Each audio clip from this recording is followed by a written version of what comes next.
I'd like to call this meeting to order.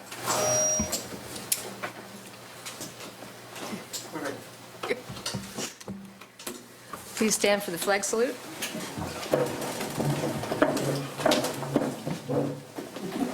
I pledge allegiance to the flag of the United States of America and to the republic for which it stands, one nation, under God, indivisible, with liberty and justice for all.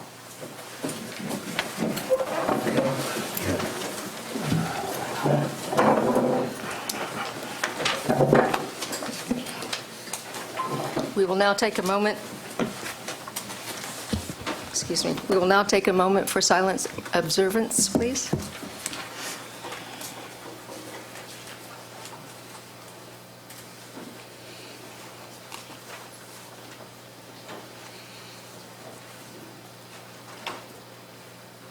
Roll call, please. Director Cesenia? Present. Director Forquart? Here. Director Womack? Present. Vice President Ohilsky? Here. President Millage? Here. Thank you.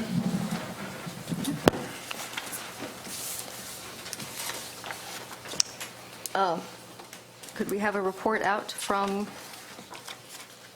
closed session? Yes, it'll be a very brief report. There was no reportable action taken in closed session. Good. Our first order of business then is election of the board president and vice president for 2019. So the process will be that we are taking nominations for the president of the board. We will then take public comment on nominations for president, then a voice vote, if by acclamation. Otherwise, if there are two or more candidates, we will have ballots, and we will go through the same process for vice president.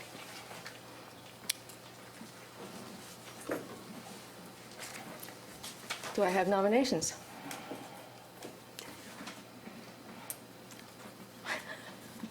I nominate Mr. Ohilsky for president. Are there other nominations? I'm going to throw my hat in the ring just because I've been on the board for quite a while and have not had that opportunity. All right, so we have, we'll have to do ballots. We have ballots right in front of us. Let's go to public comment Public first comment before we first. do the ballots. Thank you. Yes, take public comment on candidates for president.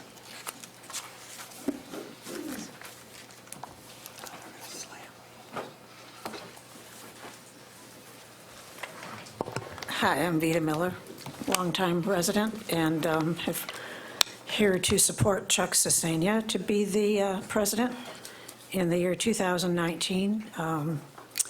I've known Chuck probably at least over 20 years. I've known him to be a very honest person. I know that he is very well educated on all matters regarding Los Osos. He keeps himself up to date.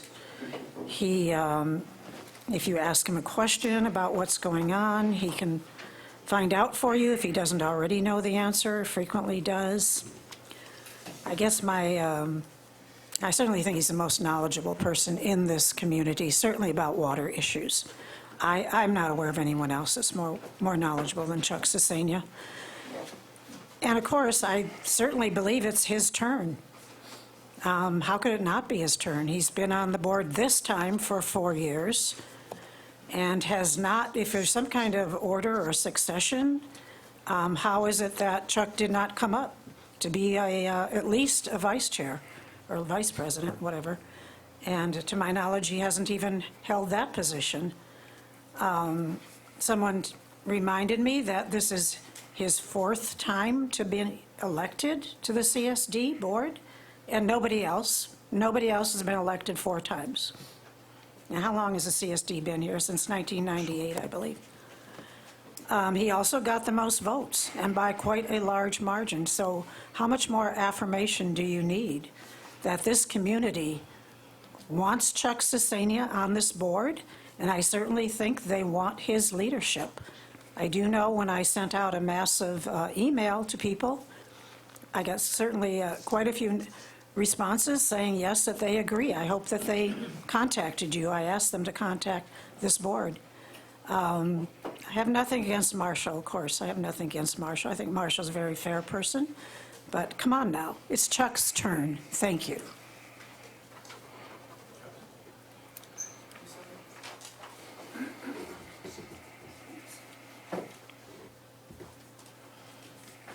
Steve Best, and I want to echo Vita's sentiment. I think Chuck is the most exemplary director on this board. He's, I think, he's the most knowledgeable person I've spoken to on this board. And he's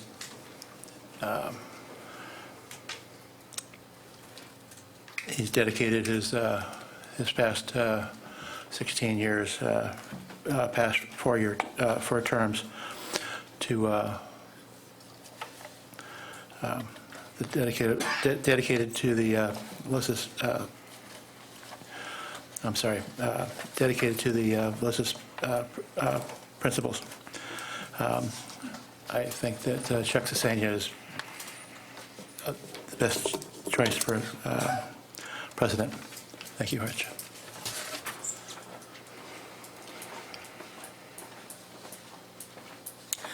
Lindy Owen from Los Osos. I completely support Chuck for the next board chair. And I think Marshall has done a fabulous job. I really hope that his experience and his general knowledge of the last 15 years of this CSD stands out and gives us the leadership that we really should have at this point. Thank you.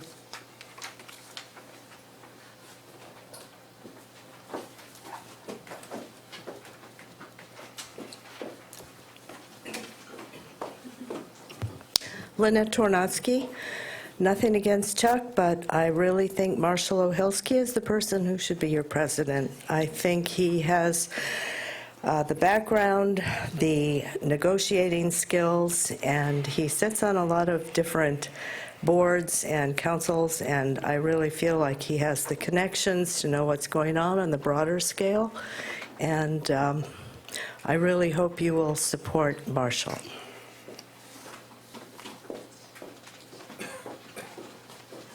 I love you both.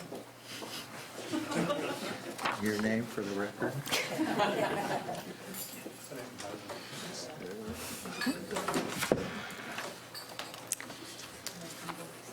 All right, so at this point, we would be filling out our ballots.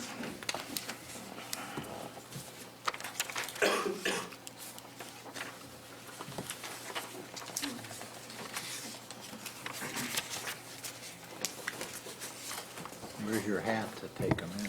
Yeah. I want to thank both of you for stepping up and offering to do president, which is a lot of work. I think that was the hardest thing I've done in the 4 terms that I've been here.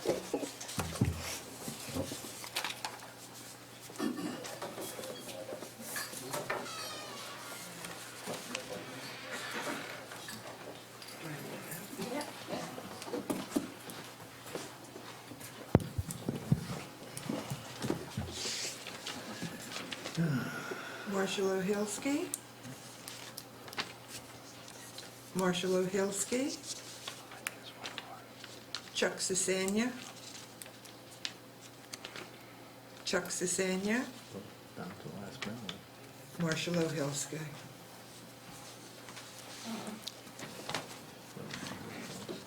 Congratulations. Congratulations. Yes.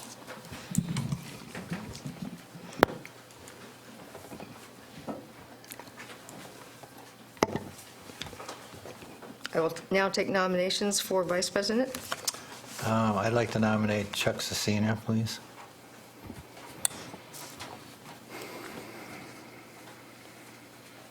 Are there further nominations?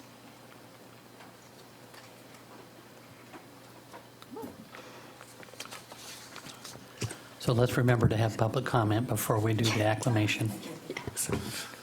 Yes, I will take public comment. Then you're done.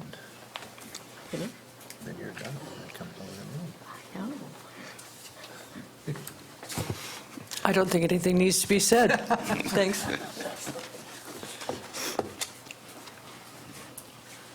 Yes, and I certainly hope this means that Chuck will move into the president or chairman's seat next year. Thank you. Julie Tacker, and your bylaws say that your president and vice president work together to set the agenda. And I look forward to both of your expertise on this coming year's agendas. I know with both of your history that this is going to be a good year. So thank you for serving.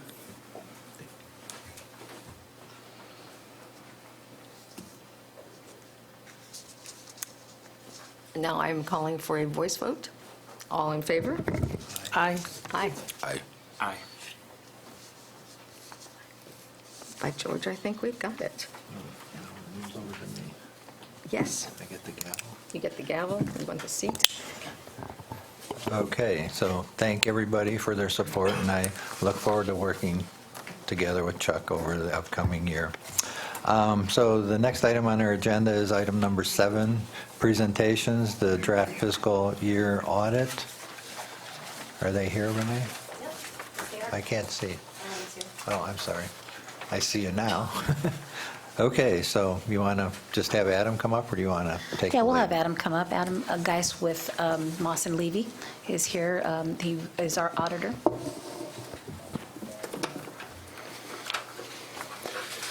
Hi.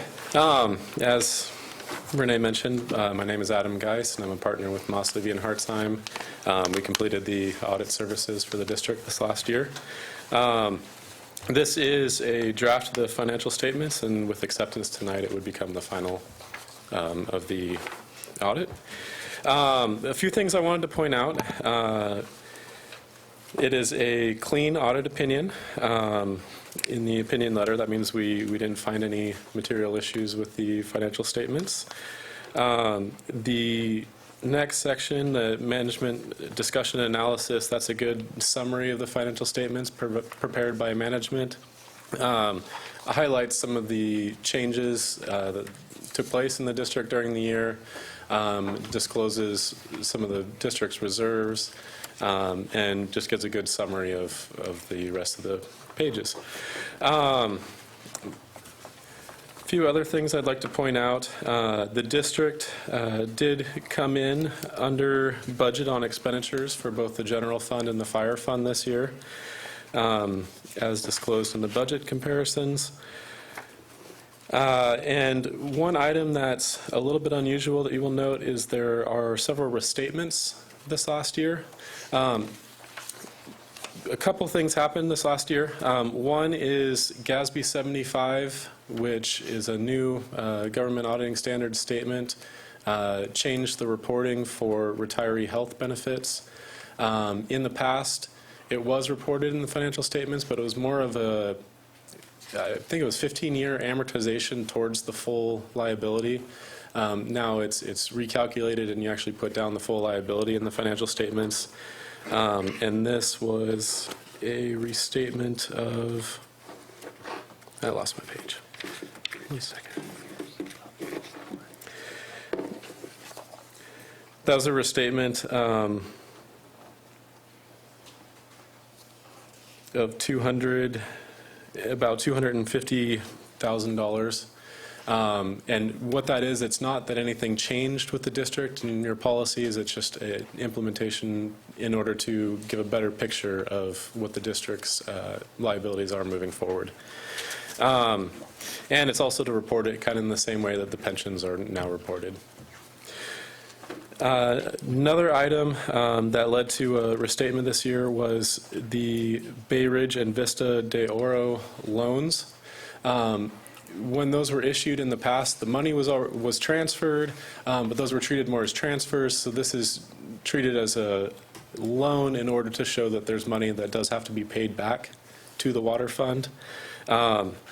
So the restatement there was a total of $155,000, but if you look at the statements on page 50, you'll notice that some of that amount has already been repaid from both funds, and that both funds actually did have a positive change in net position this year, meaning that they took in more revenue than they spent, including the payback of the loan. Another item is the letter that accompanies the financial statements. In here we disclose our findings, and this year there were two findings. One was for inventory. That one is a reminder that the district needs to take inventory around or as close as possible to June 30th every year in order to get an accurate representation of what the inventory on hand or parts on hand balance is, and that was missed this last year. So the district did end up taking an inventory count and then going through records of purchases and usage in order to roll back. So we're fairly comfortable with the balance that's in the financial statements, but that is a control that needs to be implemented and made sure to be done every year. The other finding that we had was dealing with the bond reserve account. As you know, the district is required to repay $25,000 a year into the reserve account until that balance is brought up to the minimum requirement for your bond issuance. That transfer order was given to the bank back in May, but the transfer, for some reason or another, never occurred. And that was remedied in October of 2018 when that transfer was went ahead and was made. And so just going forward, need to make sure that that payment does indeed occur when the order is given. Outside of that, any questions on the financial statements? I have a question. So when we're looking into doing the bond refinance, we found a $700,000 shortfall. And I was wondering if you knew, was that money, what it might have been used for, if you saw that in? A $700,000 shortfall? I think it's part of that $25,000 is being used to repay a shortfall. And I guess I'd like to know if it was just, if it might have been prepayments that we forgot to make. You know, it was dating back quite a ways. And I'm not sure exactly what the actual expenditures were at that time. That was before we were auditors for the district. I'm not sure if it went to construction costs or if it just wasn't being tracked properly and overspent. Okay. I don't know as a fair answer if that's the answer, but we were wondering, and I guess I want to make sure going forward that we're doing things correctly so we pay off our bonds. Yeah. Okay. Thank you.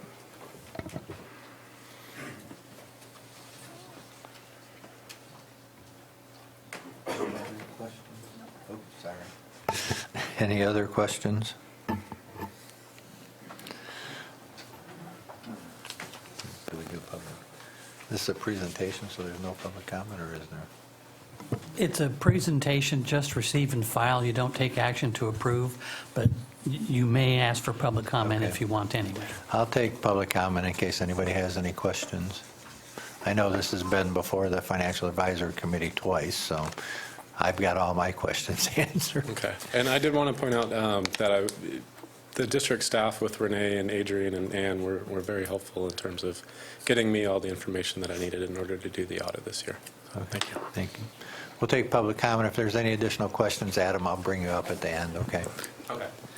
My first question is, what page was the findings that you were referring to in here? Because I didn't find it in my copy, the public comment. And then to Christine's question about the shortfall, and we were wondering, who is we? I'd like to know who we are that are wondering how that money was spent, Just because wait, Kristen. we know. A lot of us that were here know. And we had audits along the way, so We know. But I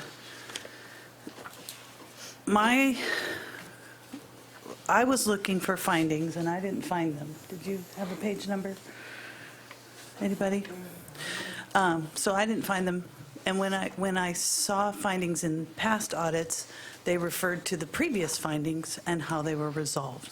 So I couldn't find previous findings and how they were resolved, or the current findings and what the district says they're going to do to resolve them in the future. I did just hear their presentation. Sometime in the past, we had an audit that did not find that the general manager was, how do I put this gently, taking compensation she didn't deserve. And I found that. And the year later, the auditor caught up with that and said this money had to be returned. And so my question really is about who's watching the payroll. And the general manager signs off on that payroll every 2 weeks or whatever the payroll schedule is, and someone's responsible for that. So that happened in 2014. The general manager was the person that was overpaid, and then it appears that it's happened again, and the general manager has been signing off on payroll, and it's not, again, I want to be sensitive to this, but at the same time, somebody has to hold you all accountable. And I'm not seeing that the auditor's doing it. So I'd like, in future audits, that payroll be monitored more closely. And I hope I can have my questions answered. Thank you. Any other questions, public comment? Okay, seeing none, we'll close it. Adam, you want to come back up and answer those questions if you can, to the best of your ability? Okay. So one, in terms of where the findings are, I didn't do a printout of the action packet. I just had the printout from my office. I'm not sure what page those would be on, if they're included in the packet. Well, I think if I can maybe, in the past, when we've gotten the letter to the board, there's been the findings included in that letter, and they're not in that letter this time, and that's what's a little, I think, confusing. At least that was confusing to me also.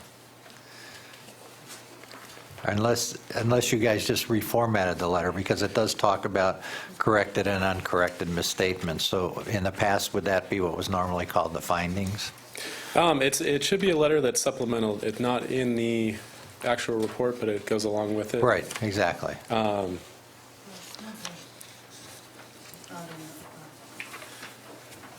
It's a separate document. It's on the website because I've got it. I just booted it up. Anyway, we'll. And then, yeah, with the payroll, when we come out, we're trying to review internal controls. We do look at payroll. We do test payroll. But if, the errors aren't in particular sample that we happen to pull, then it's difficult for us to find. So we do our best to understand the controls and try and catch where those errors could be caught by the district or prevented by the district. But again, it's hard to catch everything. Okay. Any other questions? Can I answer the question that was directed at me? So we means me and our municipal advisor, when I say we. And it's not something that was happening this year. It's something that happened, then you can tell me later. Okay. Let's go back and forth here. And I'd also like to make a comment. I just want to be clear that I'm not, since the presenter spoke about what happened a few years ago with that general manager, that I am not actually on this payroll. That, you guys know that we receive a contract and it's a contracted Right. fee. So I just want to be clear that I'm not receiving any payroll funds. Okay, so do we have any additional comments on the audit, or are we ready to get a motion to receive and file?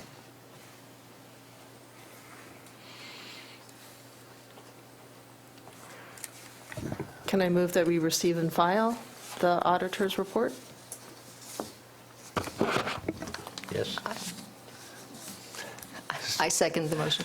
Okay, you guys, I'll take Vicki, she was a little bit louder, so.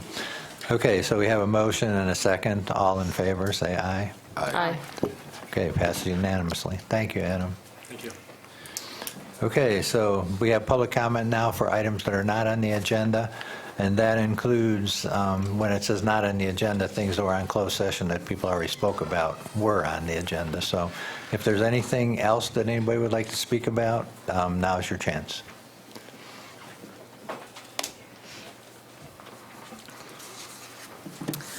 Julie Jacker, and I am always eager to look at your board agendas because I study and follow the district closely. I saw this agenda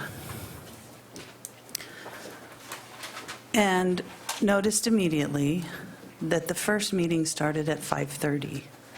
In my mind, that makes it a special meeting because you do not meet at 5:30 on closed sessions. So I think that the original meeting was misposted. I could be wrong. But for safety's sake, for the district, you would post it as a special meeting. The Finance Committee met on Tuesday. It regularly meets on the fourth Monday, or the Monday before the board meeting. It met on Tuesday. That, too, should have been posted as a special meeting. Because for the benefit of the public, you have a routine. And if you vary from the routine, someone may get left out. And I've seen it happen where someone shows up a half hour after the meeting started because it wasn't posted properly and they missed the beginning of the meeting or came on the wrong day. So those things need to be tightened up. What I also didn't see and don't see is sort of a ceremonial item where you are welcoming Director Fourcroy and welcoming back Director Cecina. This is customary with the first meeting of the new board. So welcome, gentlemen, and welcome back, Chuck. Another agenda item that should have been before the public is some explanation of what the district is doing about the election snafu, and some explanation as to why Ms. Womack has chosen to stay on the board past the expiration of the term. Something that we can understand and feel good about. Some explanation. So those are some things that are missing from the agenda.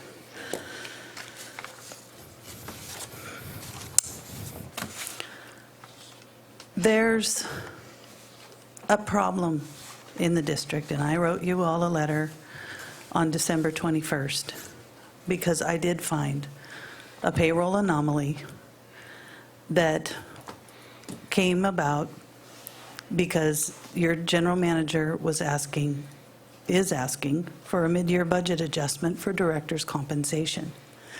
And because there's only so many directors and only so many meetings, that didn't smell right to me, and I have done 2 years' worth of analysis on the past compensation, and I have found nearly $10,000 of what I believe are ineligible payments to several directors. So that needs to be agendized and immediately addressed. Thank you. Thank you.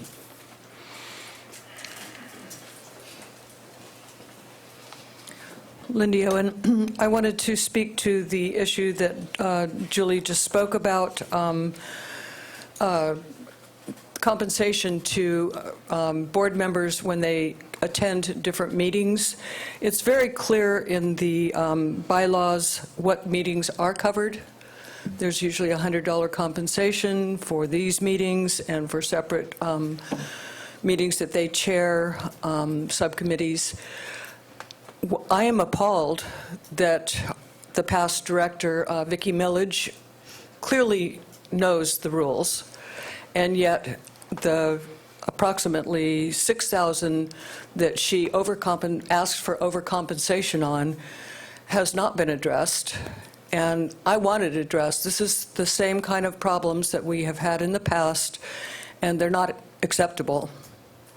I think one way to resolve this in the future, well, one, I would like that compensation repaid, or some excuse for why Ms. Millage and the other board directors that took it felt that they deserved that compensation.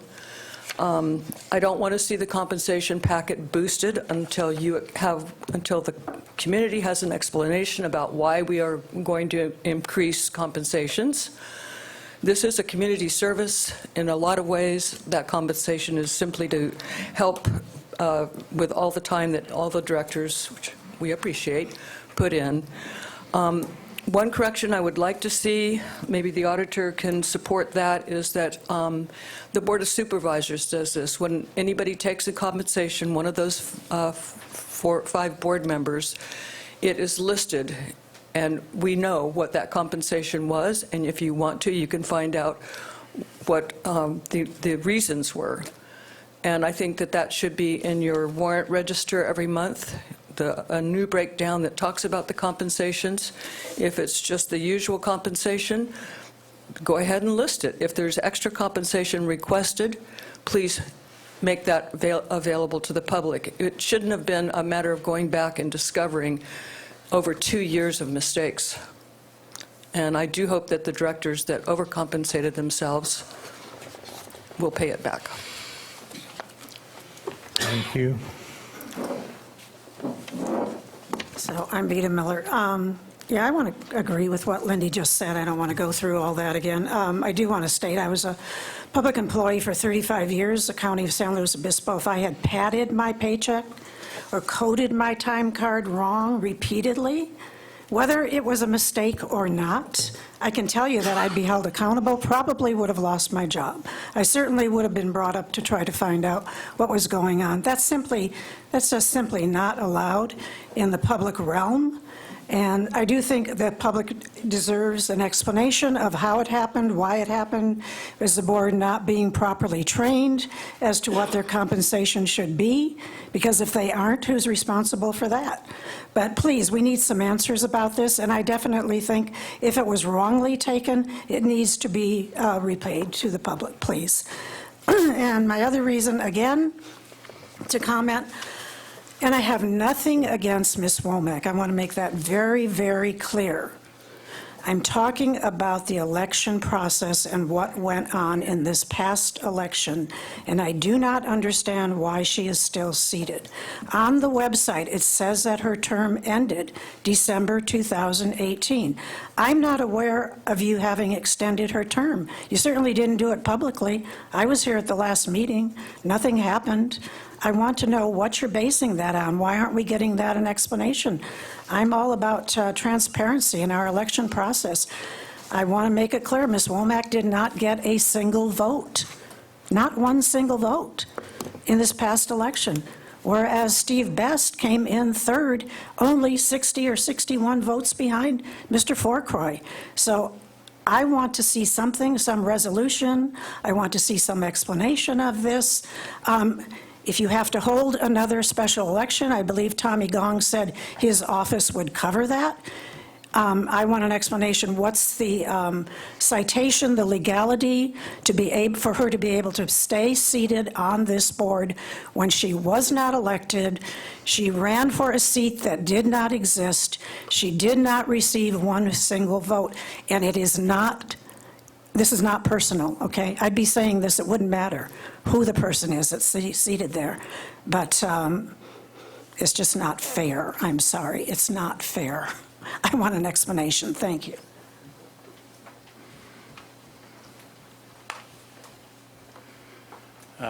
Steve Best, and I definitely don't have any malice against you, Christine, or anything, but we need an explanation of how this happened, how we got a half-term seat, that 5 seats, 3 ways, that's 60% chance. For 4 people, or 2 seats, that's a 50% chance. That's the error changed the percentage and the odds of on the seats. So that's why that's why this election is being contested. And we need, as a city or town, we need an explanation.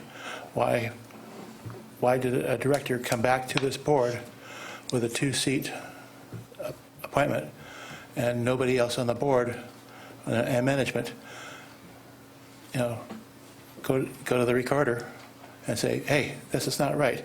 We sent a resolution to the county, said we have 3 seats for full term. I was here when you were appointed, and that's what they were all told. So we need a fair, honest, and transparent government for this town.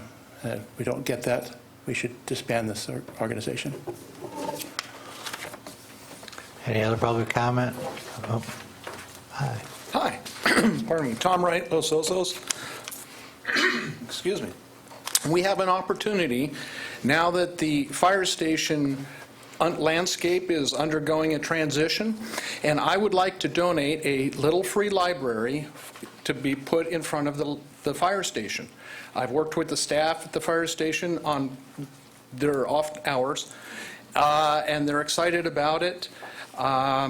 I figured I would come ask permission rather than forgiveness later on when somebody said, hey, how come this thing is in front of the fire station?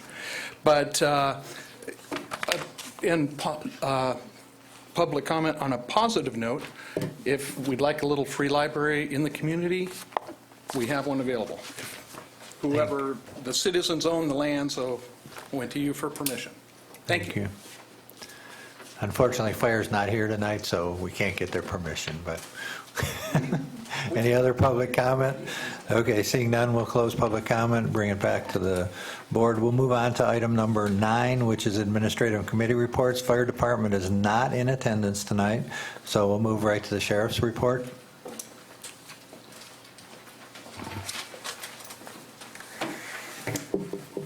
Good evening, board. Michael Manueli, Sheriff's Coast Station. I have a report for December 2018. There were 617 calls for service.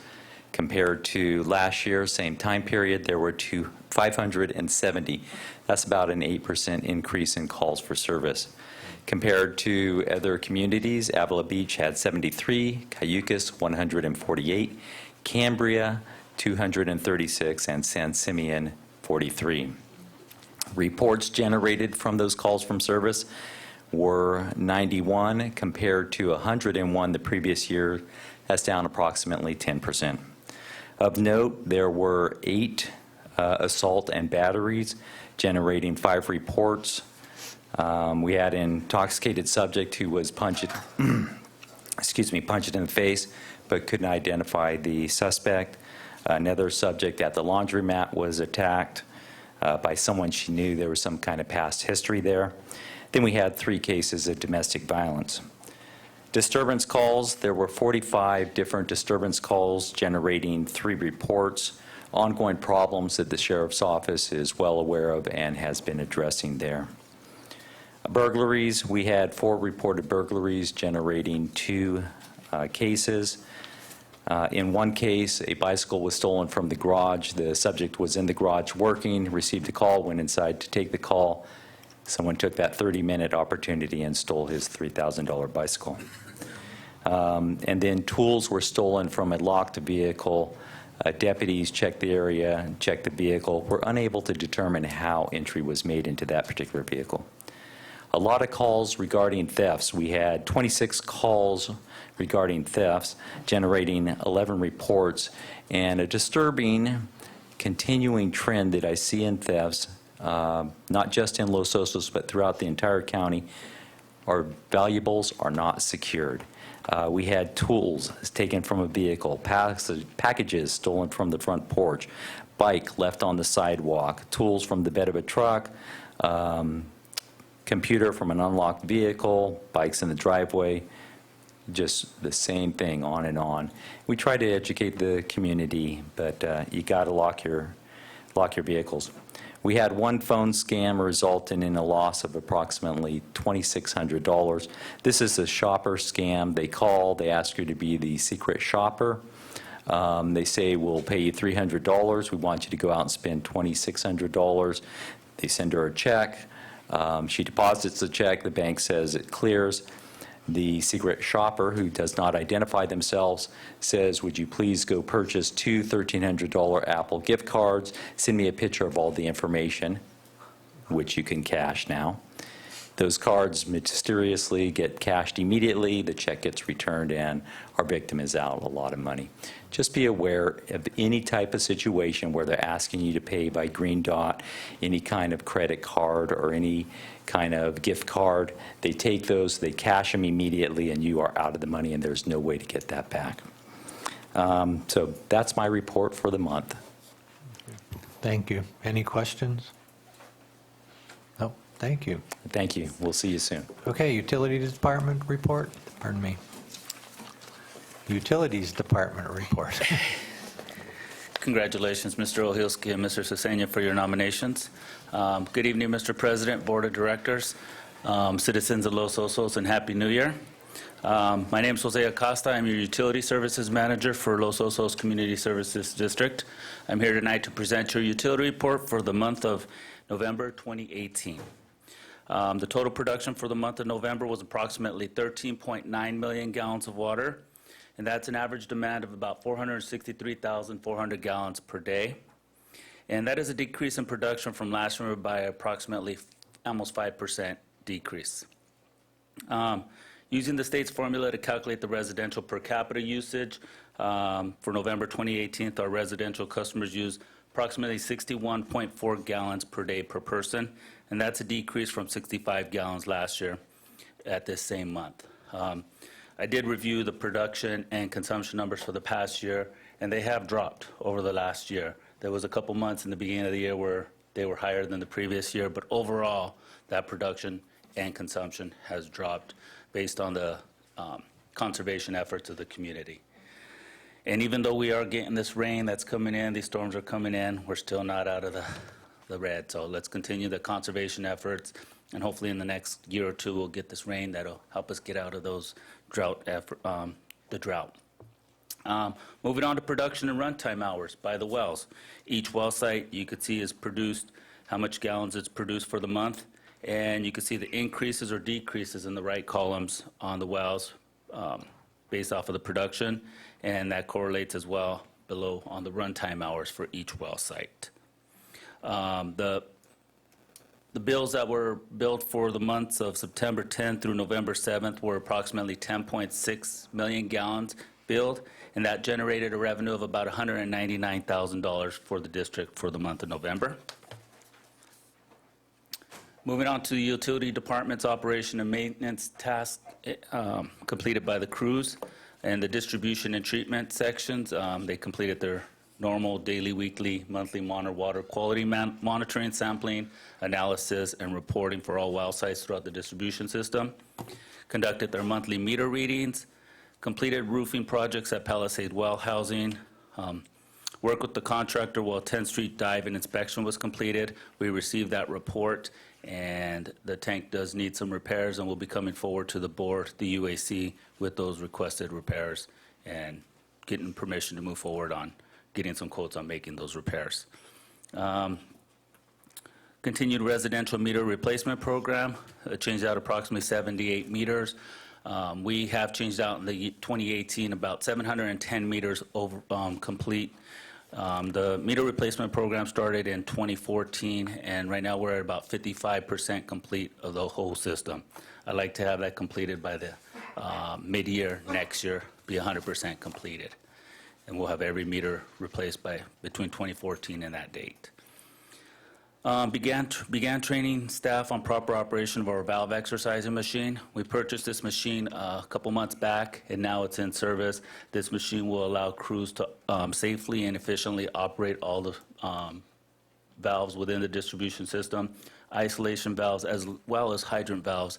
And we'll also, while we're conducting those exercising of the valves, we also check for broken valves, valves that need replacement, and make those annotations and make those repairs as needed.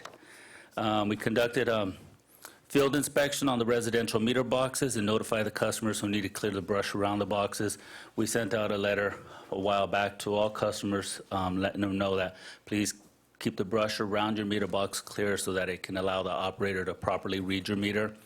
We found several boxes that still need to be cleared, so we sent them the second letter asking them to please complete the process by this month, and if they don't, then unfortunately we have to go and clean the process and they'll be assessed a charge on top of that.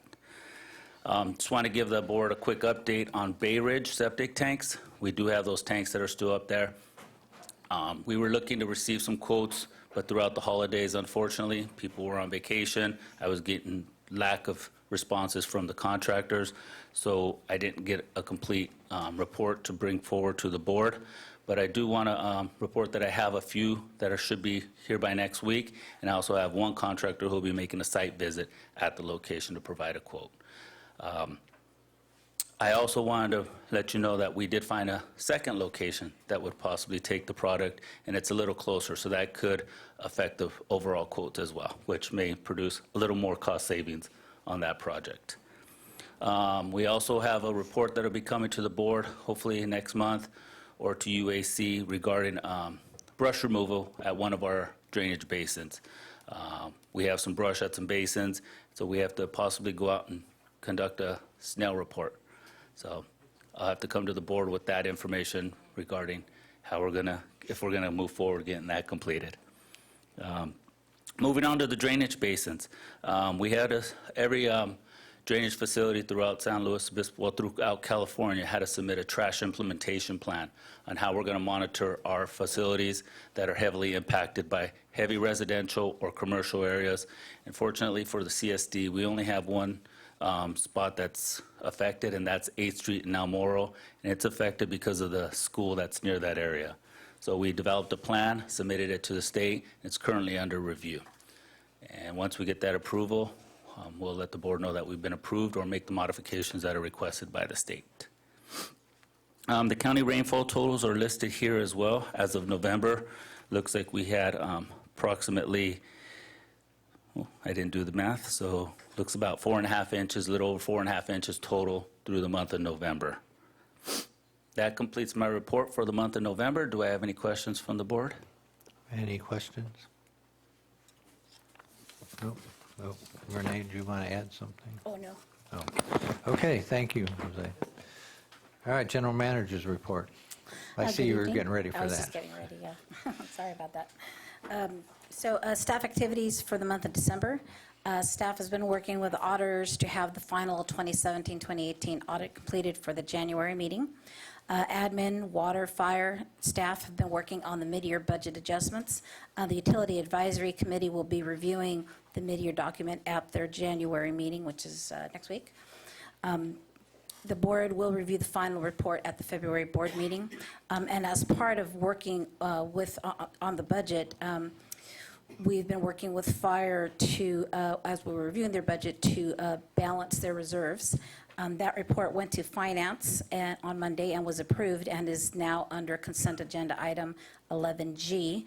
And I just want to make note that the $76,426 needed to bring the fire reserve balance current is coming out of the district's general operations account, where the county deposits all the assessments and property tax money for all of the funds. So that money that we're moving is fire's money. So we're not taking from any other fund. That's their money, and we're moving it over to their reserve account. And staff has been working with ad hoc committees for the weed abatement ordinance and the refinancing of the water bonds, wastewater bonds, sorry about that, wastewater bonds. Excuse me, does anybody know what that noise is? Is it me? Oh, I would love it. About that? There's getting a lot of feedback, yeah. Both, as far as the water conservation campaign, both Monarch Grove Elementary and Baywood Elementary have received the entry forms for the logo competition. The entry deadline is January 31st. Once all the entry forms have been received, the Board of Directors will be contacted and we will start reviewing the entries. Golden State Water Company is responsible for the conservation videos this year. They are coordinating with the Los Osos Middle School science and production classes, and the video entry deadline is February 15th. We plan on following with the same process as last year. The Los Osos Baywood Park Chamber of Commerce will be responsible for soliciting, receiving, and processing the donations for the prizes and the program. Once we have received all the donations, we will be able to determine how much money goes to the prizes and the banners. The Los Osos Low Income Assistance Fund. All 9 applicants have completed their sewer laterals and have chosen to abandon their septic tanks. At the board's request, we extended the application process to December 31st, and at this time, we have not received any new applicants. Staff has asked, and in addition, I asked the Community Foundation for an additional $10,000 to cover all the 9 applicants. Let's see, as of December 5th, the sewer service area had 97% connection status. There are 127 residents that are still not connected. Of the 127, 32 residents have obtained a permit to connect to the sewer, and additional 19 residents have filed for grant assistance. There are 26 residents that have recently communicated with the county regarding their noncompliance. There remains an additional 50 residents that have not communicated with the county. These 50 residents will be sent noncompliance letters from the county code enforcement. There is a remaining $119,015.64 in the Community Foundation Fund and $1,329.25 in the Los Osos Low Income Assistance Fund. Staff would like direction on how, at the next time, how to continue with this process. And I did include, just as a general catch-up, all the different checks that we wrote and how much they were and what the balance is in the checking account that we created to receive the Community Foundation funds, and that's the $1,329. And just to finish before I ask some questions, the front office location changed, so I just want to make mention that staff is preparing to move the main office, Suite 102, to Suite 110, which is to the left of this building. The new office has new carpet, new ceiling tiles, new lighting fixtures, kitchen, lunchroom, fresh paint. It's a newer rehabbed suite.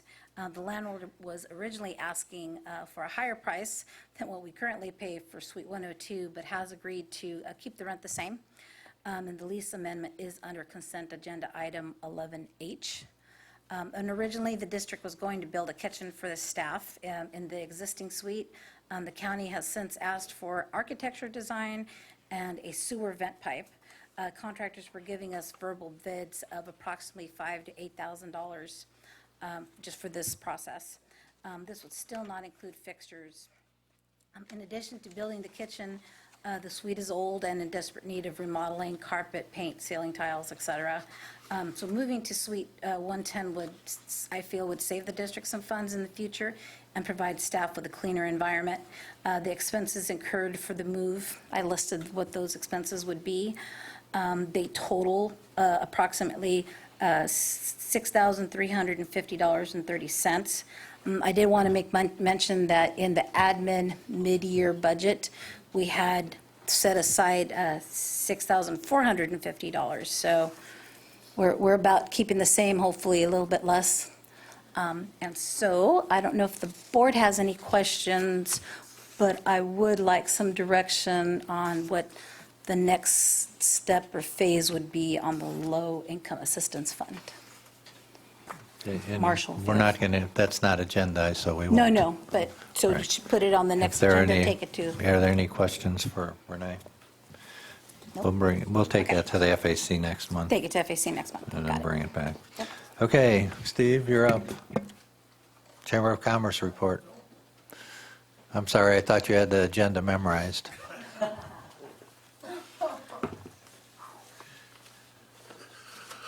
Good evening, everyone. I'm Steve Vincent, President of the Los Osos Spaywood Park Chamber of Commerce, and I'm addressing you tonight for the last time as president. The chamber recently had elections, and so we have a new board, plus some old board members, so I just want to let you know who they are. John Cascamo from Cuesta College. Richard Joseph, he owns a company called Higher Vibes Apparel. Dean Marchance is the owner of Morrow Shores Realty. Olivia Martinez works at Los Osos Valley Memorial Park. Gabe Keyrose owns the Farmers Insurance Company next to, right there by the Los Osos Fitness Center. Lynette Tornowski will be back as our secretary. Jim Stanfill has stepped into the role as treasurer, taking over for Sherry Grimm, who has recently retired from the board after many, many years of service. Yours truly will be in the position of past president, and the new president of the Los Osos Spaywood Park Chamber of Commerce is Marshall Ohilsky. Congratulations. Thank you.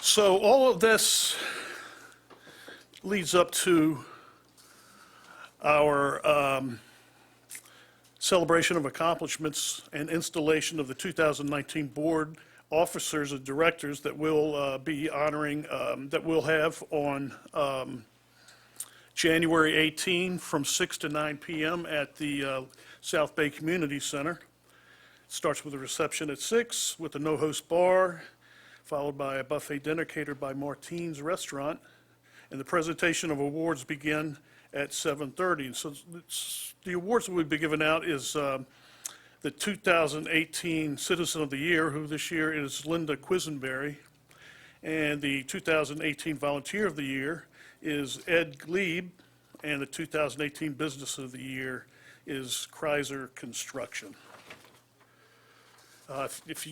It's open to the public, and if you'd like to attend, you could either stop by our office during business hours or go to our website, and you can get in that way. Steve, reservations are due by the end of Monday. I just wanted to point that out to the public. We might, if somebody was a little late, we might, but yeah, thanks for that. We got our Business Expo coming up on March 14. It's going to be at the South Bay Community Center. And we're going to do a Thursday night instead of a Friday night. I think we've gotten some feedback about, Friday night's a tough night. And so anyway, it'll be March 14 from 5:30 to 7 p.m. at the South Bay Community Center. And that's it. Anybody have any questions for Steve? Well, I'll see you a week from Friday. Okay, looking forward to it. Okay, next item on the agenda is Financial Advisory Committee report. We had the meeting was on Tuesday, so there was a review of the board item regarding the I said that same thing at the committee meeting. Reconciling the fire reserves for fiscal year 2017-2018. Harmony Brown was there. The committee recommended that the board approve that. There was also a presentation or a discussion about the bond refinancing. The committee did recommend that the board approve I guess there's 3 or 4 resolutions about the bond refinancing. There was a question that came up about the assessment report, which was not included in your original package, but it was posted online and we all got it emailed to us. So the committee did recommend that. And then they approved their minutes, and recommended that the board approve the warrant register, and recommended that the board approve the financial reports for the period ending November 30th, 2018. So that was it. Very productive meeting, I thought. So directors' announcements of district and community interests and reports at attendance at public meetings, training programs, conferences, and seminars. Have any? Okay. Appointment by president of ad hoc committee to review the board bylaws. So I'd like to ask Chuck if you'd be willing to be on an ad hoc committee with me to review the bylaws, bringing that back next meeting for adoption. Yes, sure. Okay. All right, so that's the ad hoc committee I'm appointing. I would also, that it's not on this agenda, but just for future reference, appointments to the committees. The committee members serve at the pleasure of the board members, so you're going to have to make appointments to each one of the committees because loose appointments are up. And then in our agenda package that we got, there was a committee application. So if you know of somebody interested in applying for committees, please let us know. Yep. Okay, yeah, we'll get it out there. It wasn't on the agenda, but it's something that we need to deal with. A response to previously asked questions. There is one item that will be addressed that was brought up last meeting that will be addressed at our next meeting, and that's the director's compensation. That did come up again tonight, so we're going to address that next meeting, and there's some questions about the election, and we will address those at our next meeting too. So, last but not least, on administrative committee reports, there's the Parks and Rec Committee letter to the Board of Directors. I don't know, who's going to give that? Well, I'll give it since we don't have a Parks and Rec person right now. So before you, this was something that I brought up at the last board meeting, and that was that the Parks and Recs Committee wanted to send you guys a letter regarding their feelings on them having to fundraise per the motion that was made back in September to approve the funds. It was part of the motion was for them to have to try to find a way to replace that money. So that is what this letter is about. I'm sure at this point you guys have all had a chance to review it, and we will put it on the next board agenda, or I'm just looking for direction at this point. All right. Do we have any? Comment on it? Is that what you're asking?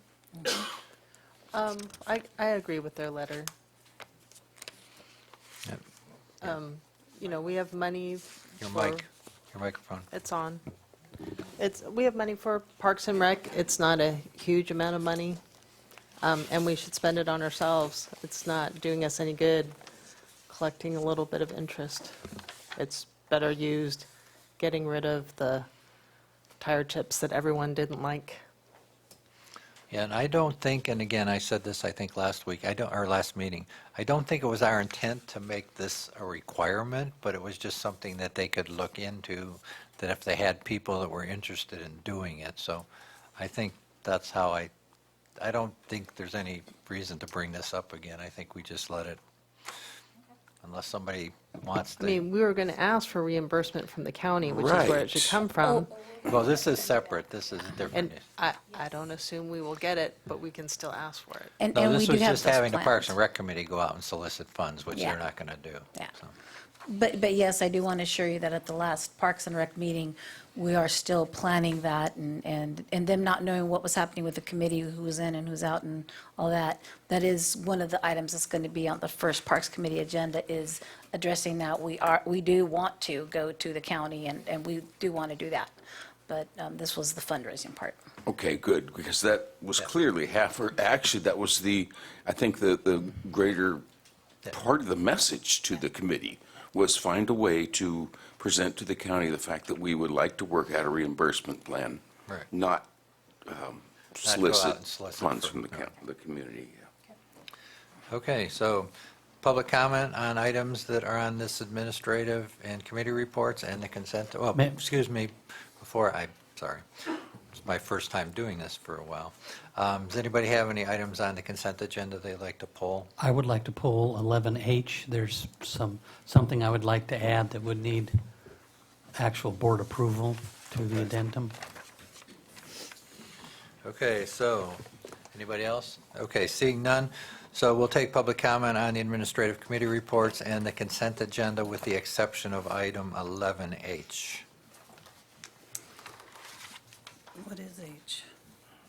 It's Oh, the lease. office. Okay. Julie Tacker and the rubber tire chips, I think it would behoove whoever's setting that agenda to find out what the budget at the county sort of cycle is right now.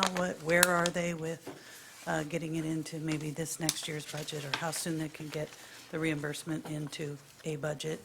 So just find out where they're at. With regard to the low-income assistance fund, an agenda item in the future, I have suggested, and I hope maybe there's some research when the agenda item comes back to you, that you investigate whether the NEP would like the money back to go do what they need to do for the benefit of the basin or the bay. I have some real heartburn over 11F. 11F is a ratifying a contract with NBS for your reassessment report. This was done without the board's authority. This was done by one director. None of you have spending authority as a single board member. The proper thing to have done was to have called a special meeting and gotten the blessing of the majority of the board before entering into and committing this district to up to $24,000. I raised this at the Finance Committee meeting on Tuesday and was assured by Ms. Womack that no out-of-pocket expenses for the refinance of the bond refinance was going to take place, and this contract was included. Paraphrasing, no one gets paid unless the refi occurs. This contract doesn't say that. And without that being in writing, I am very uncomfortable with the idea that NBS gets paid at the end of the day and not anytime they want. Because the language in the contract says, upon payment shall be made within 30 days of submittal of an invoice. They could submit that invoice yesterday, and you have to pay it per the language in the contract. I also don't like that this is coming before, this even being on consent, before your board has decided to go with a refinance, and all these people are then brought on board for reimbursement at the end of the refi. That decision should be made before this decision is made. Thank you. We got some process issues at this district, and it needs to stop. Thank you.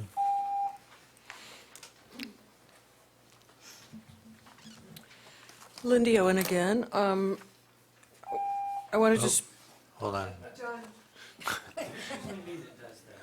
that's okay, just give me my 3 minutes. Okay. All right. I wanted to address, when we get into this next year's conservation work with the schools, is that going to be made public, or has this now become just a repeat of how it was done last year? I would like to be involved. I think there are some improvements that could be made, and I don't know where it's discussed at utility committee meeting. I'd like an answer to how to get involved with that a little bit more. I wanted to thank Steve. He's done a great job for the chamber. He's made it very fun, and I hope it continues being part of the meetings a lot. I wanted to speak briefly about, the sheriff's report talked about the car break-ins and so forth. There is a tip that I don't think people know much about, but when you use your key fob to shut off, to lock your car, if somebody has the correct equipment, and it's now happening in big cities, they can scan your, the coordinates on that entry to your car. So a suggestion is just get used to manually locking your car when you get out. It's another future item that we're all going to have to live with. As far as the move goes, I know that's going to be discussed separately, but it's already advertised that that building is for rent. So I thought that this should have gone through the board a little more than just all of a sudden being a done issue. I hope that maybe we get comment afterwards, but if not, and then we are supposed to be writing and sending a letter to the county to ask for reimbursement to a product that has made our children sick. They refused to change it out because they said it had another life expectancy of 3 to 4 years. It was some $24,000 that they estimated, or more, I think. And we did the job as a community, and we should be very proud of it. I want to again thank you for all the work you did putting it together. But that does not mean that we just use the money that we have sitting in an account. That's to be used for a dog park in the future, if anything. And it will take some funds in the future. So we don't just eat that cost and move on our merry way. The county needs to reimburse us at some point, somehow, for the work that we did to keep our children safer than they would have been if they continued playing in that garbage. Thank you. Thank you. Any other public comment? Okay, seeing none, we'll close and bring it back for a motion to receive and file the administrative and committee reports and approve the consent agenda with the exception of item 11H. So moved. We have a motion. Do I have a second? Second. Do we have any resolutions I need a roll call? Okay, we need a roll call vote then. Vice President Sesania. Yes. First time. I know, but it didn't flow. Director Womack? Yes. Director Fourcroy? Yes. Director Millage? Yes. And President Dohilsky? Yes. Okay, with this then, we'll move on to general action items. Items 12. First item is 12A, the high water bill due to the broken pipe. So would you like to give the staff report? Or is Jose going to give it, or just? I'll read the staff report, and then, you could stay there, sir. Yes. This is in regards to high water bill due to broken pipe at 1190 7th Street. On November 18th, Teresa Beck was on a high-low report with high usage. A water resource operator was sent to reread the meter, and it was correct. The operator spoke with the customer during the rereads, and the owner said that they had a broken pipe, and it took them 8 hours to figure out the problem, and that 153 units passed through the meter. On December 12th, Ms. Beck came into the district office to set up a payment arrangement and told staff that the pipe broke during the night. Water was running all night and all day up until 4 p.m. when the customer attempted to locate the leak. Staff is unsure of when the exact day the leak occurred, but was during the time frame of this billing cycle, September 10th, 2018 through November 7th, 2018. In summary, Mr. Black is here to represent Teresa Beck on her behalf, and she approved that. Mr. Beck called the district to ask if we had a leak credits available. Our billing specialist explained to him that due to being in stage 3 of the water shortage contingency plan, leak credits are suspended. Mr. Black requested a copy of the district's Title II, and staff emailed the Title II policy to him on November 14th, 2018. Mr. Black was informed that the district could offer payment arrangements for an exemption of 1 year with no late fees to be paid no later than December 31st, 2018. Mr. Black agreed to that payment arrangement. During that conversation, he asked about our board meetings, and he wanted to speak to the board. And the utility billing specialist suggested that he attend the December 6th board meeting and speak during public comment. But Mr. Black was not interested in speaking during public comment and wanted to actually be placed on the January 10th agenda. And so Mr. Black is here today to speak about this high water bill. Well, thank you very much. I appreciate it. My name is Alan Black, and I'm representing Teresa Beck, and I appreciate the opportunity to bring this to the board's attention. So the date of the break, we believe, was on the morning of November 4th. We had low pressure. Later on in the day, we realized by talking to neighbors, the low pressure was only in our house and not on the whole street. So we went looking and in the crawl space and so on. Eventually, we located a wet spot in the sand some distance from the house and fixed it immediately. Unfortunately, in that short amount of time, the consumption of water totaled about $1,730. So I was present actually when one of the staff came and dropped off a courtesy notice and spoke with them and told them we indeed had a leak. We're curious how much water had leaked out in that amount of time. And so when we saw the amount on the bill, we were pretty excited about it. It's a lot of money. So I came here to try to appeal to the board on a number of items. One is that when I did read the policy that was in place prior to the Stage 3 water shortage contingency plan, and then I also took a look at some other water districts and what their policies are that are in place currently. Unfortunately, I also was on a water board for 7 years. The meetings, we didn't have quite as many fans on our meetings to come and do public comments. In fact, we couldn't get people to come, but so quite a different process here. But we had a policy also for relief there. There was a difference between leaks that were caused from negligence, where a leaky toilet or a dripping faucet or something like that, those forgot and left a hose on. Those types of leaks we considered negligent, but a busted pipe we recognized pretty quickly could also be the result of operations actually within the district. So there are transients and surges that occur. A lot of times transients and surges can bust pipes, and so we had a policy in our water district for relief. Relief was one time every 12 months.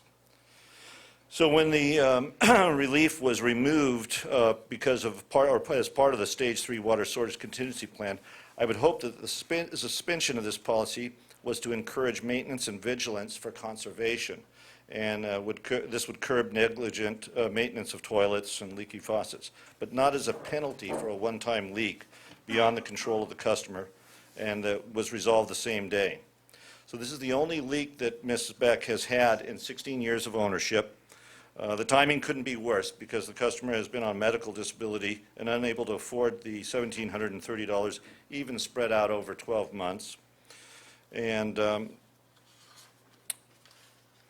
having been on a board of Water District Board, these are not-for-profit boards. And so it was something of a no-brainer to have a leak policy in the community that I was in, which is San Martin. We had a lot of low-income residents, and a bill of this size could be devastating. So I'd like to appeal to the board for relief, and I'd like the board to consider modifying the relief policy that within the Stage 3 water shortage contingency plan to allow for these types of non-negligent leaks. Also, I suggest that the board get a transient monitoring system for surges and so on, so leaks like this may not happen in the future. Thank you. Anybody have any questions? Will we have public comment on this item? Okay, seeing none, bring it back to the board.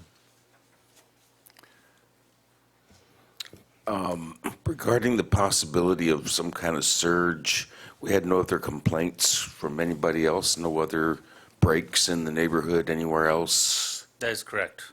Hello? Yes, no, we had no other complaints within the neighborhood, within the district. We do have operating valves that act as surge protectors, and at our well sites, we also do have a couple filter tanks that do act as surge protection as well. So we do have tools in place to assist with surges if there is a surge in the system. Unfortunately, the recommendation of adding transient or pressure monitoring devices has been discussed at UAC for future SCADA upgrades when we get there. Right. Thank you.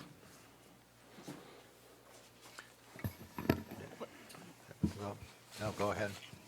Well, I hate to be the mean person, but I think our policy is if you use the water, you have to pay for it. But can we extend a prepayment period much further than 12 months, like, and make the increase easier? Right.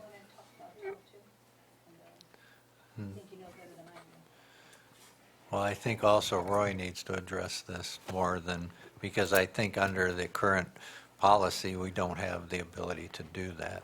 We weren't able to do that for the last Right, person that's that I why brought to you guys. I think Roy needs to address it, not you. Yeah, the water supply emergency policy, and you notice I didn't use the word shortage, because your emergency declaration is not based just on shortage. You have lots of other factors in place as to why you have to have them made. But it did include suspension of the policy. So it, as currently stands, you don't have the power to grant this type of relief. You would have the power to bring the policy back and amend the policy, but I wouldn't recommend ad hoc relief in violation of the policy itself. Now, if the policy were changed, then assuming you had the power to grant relief, that would imply you would have the power to not grant relief to the dollar amount, but stretch out the payments further. But I wouldn't recommend an ad hoc choice to ignore the established policy. But, excuse me. But this could go back to Utility Advisory Committee, which first generated, and then Yes. come back to the board, and then they could come back at that point. Correct. To look at amending our policy that would allow us to. Well, I was just having Roy answer Christine's question.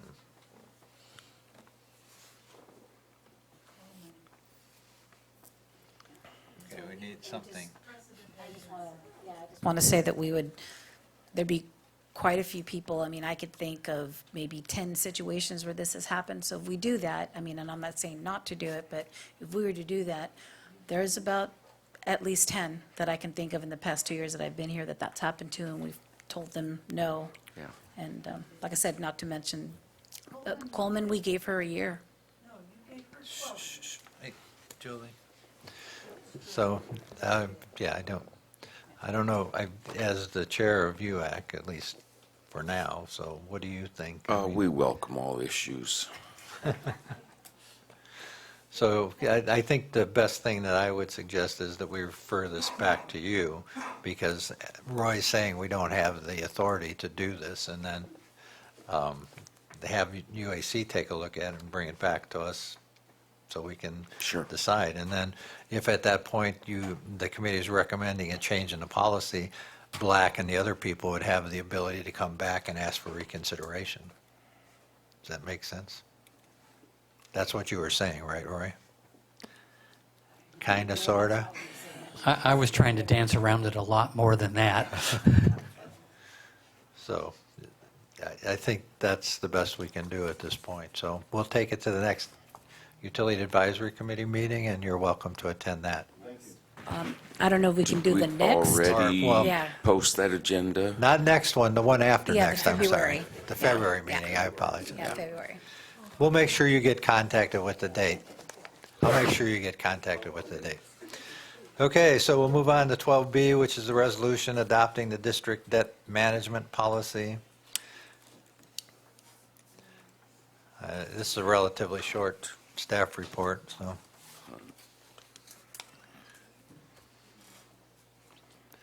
You're on this one, Chris. Oh, I go up to 11H. I have the agenda and the amended agenda. Can I borrow yours? This is adopt resolution adopting the district debt management policy. Okay, so there's, can we have our municipal advisor come help me explain this? Sure. Okay, go ahead and. they're here, This we is, might as well take advantage of them. Yes, this is, Bud Levine is our municipal advisor, and Nikki Tallman's with Brandis Tallman. They place the bonds, but Bud helps us. So he's probably better explaining. Well, what I was going to ask, and while you're up there, since we have 11B and 12B and 12C both addressing this issue, do we want to just go through the whole thing and I then was come? going to CJ, you took the words right out of my mouth. Both are very interrelated, and it's good that we're doing the debt management policy first, and then right on into the proposal to refund the bonds. State law requires that all districts, cities, counties have a debt management policy. It's SB Bill 1029, came effective January 1st, 2017. And these debt management policies have to contain certain elements. Bond counsel, Mr. Paul Timick, who is here, crafted a compliant debt management policy that covers all of the necessary elements. I'd like to point out one important element for the purposes tonight, which is that one of the paragraphs deal with refundings, which we're going to be talking about in the next item. And in this, a policy is indicated, which is standard for the industry, that the net present value of savings equal at least 3% of the amount of the bonds being refunded.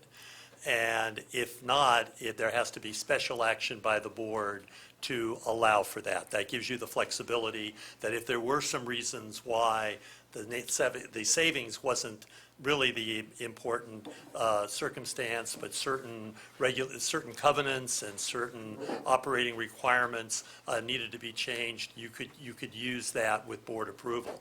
But absent separate board approval, 3% is the minimum.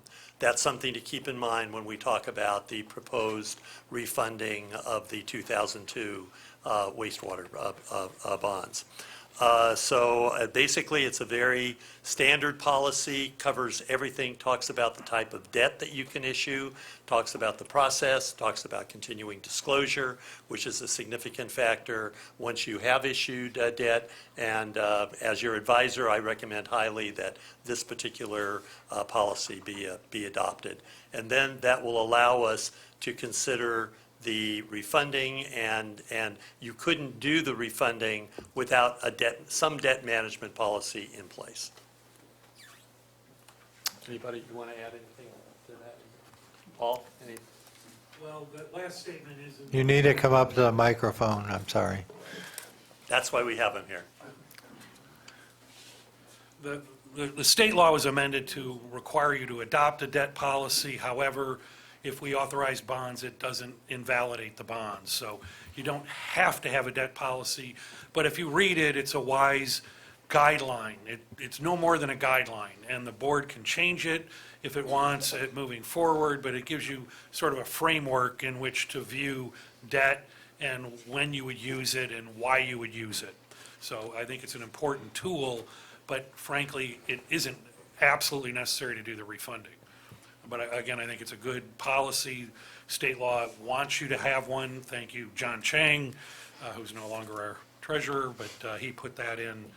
And this policy is patterned after ones we've used for a number of other public agencies. So it's not reinventing the wheel. It's very similar to what some cities and counties have as their policy. Can you state your name and? Oh, I'm sorry. I'm Paul Timick with Quinton Timick out of Larkspur, California, bond counsel and disclosure counsel. And I do, my only existence is doing bond issues. So I have 30 years of experience doing it. And I'm happy to answer any questions on this matter or when we get into the refinancing. Thank you. Yes, he's our bond counsel that we hired, and whenever we asked somebody who to use, Paul's name always came up. Okay. so- Marshall? What? Actually, that's me. Oh, I'm sorry. I just wanted to chime in because there's an additional reason to want to have this particular resolution in place for your staff, because your staff, which includes your general manager and your general counsel, are going to have to be signing documents in the meantime in order for this bond refinance to become effective in time to meet the next payment date so you can actually start saving money.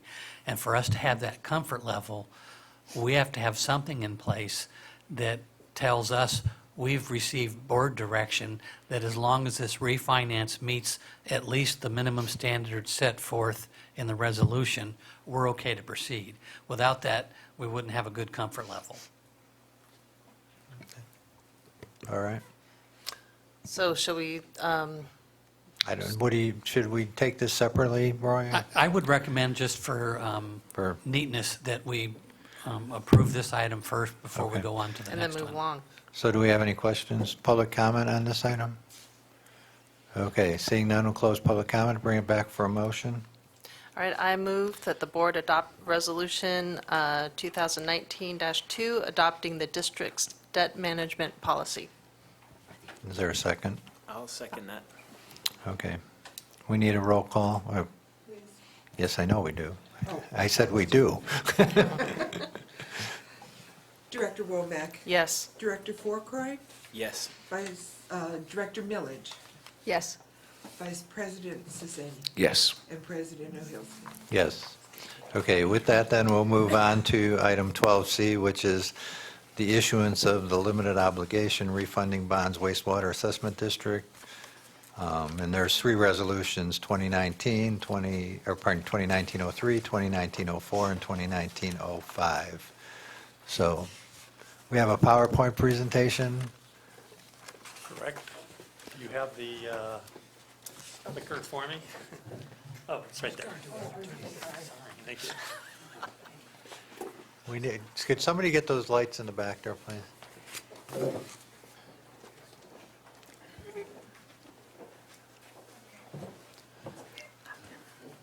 Well, first of all, I'd like to introduce everybody that is here to talk about this proposed financing, refunding. The financing team consists of my firm, our firm, Wolf Hansen and Company. I'm Bud Levine. I've been in this business for close to 50 years, I hate to admit. And Mark Pressman, who's around 40 years. We have about 90 years experience between the two of us in doing these type of issues. Some of you may or may not remember me, but in 2014, we approached the district about doing a similar refunding. That was at a time when you were finalizing your bankruptcy. A lot of work was done at that time to bring things to the point of a possible refunding, but at that time, the board decided to wait until everything was straightened out, and 4 years have gone by, and fortunately, interest rates are very attractive, which you will see in a minute with the rest of the presentation, and this is a very opportune time to do this refunding. In doing this business for a lot of years, sometimes as a municipal advisor, it's a very close call. It's a very difficult call whether to recommend that a refunding go forward or not. This is one of the easier ones because it meets all of the basic sound parameters of a successful refunding. And you'll see it provides savings for the property owners. It provides a couple of benefits for the district that is going to save the district money, and all in all becomes a very sound move to complete and move forward with the refunding. In addition, in our team, we have who you just met, Paul Timmick from Quinton Timmick, the Bond and Disclosure Council, and he described what he does. I'm going to introduce in just a second Nikki Tallman, who is here with Jeff Land and Jeff from Brandis Tallman. Their job is as underwriter. NBS is the Assessment District Administrator. They are not here tonight. And of course, U.S. Bank as the fiscal and escrow agent would not be attending this type of meeting. I might want to just briefly describe the difference between a municipal advisor and an underwriter. Up until 2014, those services could be combined with one unit. In fact, when we were here as Wolf Hansen in 2014, we were providing both financial advice, and the underwriting services. Now the regulations have changed to where a municipal advisor is held to a much higher standard in the advice that is given to a district or a city or any issuer, and that's a fiduciary standard. We have to recommend what is best for the district or the issuer, not what is best for anybody else. The underwriter, on the other hand, still is required to do what is best, but it's not a fiduciary responsibility. Their job is to underwrite or sell the bonds at the best possible price for the issuer. Our job then is to review that and make recommendations that that is in fact the best thing that the district could do. So with that, let me give you a little background on this issue. We have this is the wastewater assessment district number 1, 2002 limited obligation improvement bonds. Back in November of 2002, the district issued these bonds to finance the acquisition and construction of public wastewater improvements. At the time the bonds were issued, and currently they carry an interest rate of 5% with a final maturity of 2033. In order to refund these bonds, we have to have a sale of new bonds, the proceeds of which will be put in an escrow that will be used to, and the legal technical term is defease, but what that really means is pay off the outstanding bonds so they are completely paid off and all the requirements of those bonds then go away. The amount necessary to do that in this transaction is going to be $12,300,000. So the sale of the bonds will produce $12,300,000. It will be put in an escrow, the proceeds of which will be used to pay off the bonds when they are able to be refunded. This particular issue has, and I think it was mentioned earlier by your district council, has 2 payment dates where they can be refunded. They can be refunded on March 2nd, and they can be refunded on September 2nd. When we were approached to put together the team to do this, we realized we had a very tight time schedule to meet the March 2nd deadline. That's because the bonds need to be sold and proceeds completely presented by 30 days prior to the call date. So that means that we have to close the issue roughly by February 4th in order to meet that timeline. A lot of work has been done, as some of you on the board know, over the last 2 to 3 weeks, probably the month. There were vacations that were changed around. A lot of work was done to bring all of these documents for your approval tonight to meet that timeline. Why is that important? I think that Brandis Tallman's going to point out in a minute that the interest rates are so favorable right now, you really want to get to market as quickly as possible. Currently, last point, these bonds have an underlying rating, the current 2002 bonds of BBB plus by S&P. That's an upgrade from where it was when I first was talking to the district in 2014. They were BBB minus. They are now BBB plus. A new rating will be applied for and is being applied for as part of this process, and we're hopeful that that rating will be at least BBB plus and possibly higher. In addition, I believe that we're going to explore the possibility of bond insurance, which you currently have on your old bonds. However, that bond insurer is no longer a very viable entity in the marketplace. We're going to look at we're talking to the 2 of the viable entities, and if we do get insurance, the numbers you're going to see tonight will be exceeded, so the savings could be even greater than what are going to be shown. So with that, I want to turn it over to Nikki Tallman and Jeff Land from Brandis Tallman, and I'll be here to answer any questions as we go along. Thank you. Good evening, Mr. President, Vice President, and members of the board. I'm Nikki Tallman. As introduced, I've been in the municipal bond underwriting industry since 1993.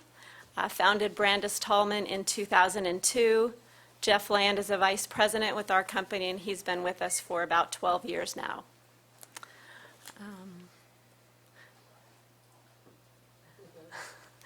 We're going to continue the conversation about refunding by looking at the interest rate environment in the marketplace. As many of you may watch the interest rate environment, if you have a home mortgage, you look at the interest rates for an opportune time to refund or refinance your mortgage. We do the exact same thing with bond interest rates.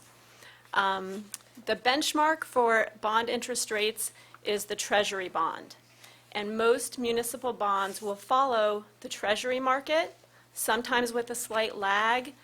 Supply and demand can also affect their following the Treasury, but in general, they do follow the Treasury. So we look at that as a benchmark.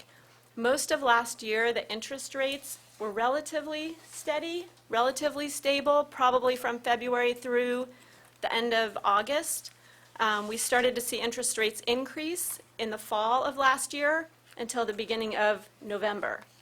In the beginning of November, the 10-year Treasury rate was a 3.21%, and then rates began to decline, and they declined steadily from early November, really to date. The 10-year Treasury today was at 2.73. So that's a 48 basis point reduction, or 0.48% reduction in interest rate. That's a big move in the relatively stable bond market. So a half a point reduction really shows us that interest rates have come down off an even, low general interest rate environment.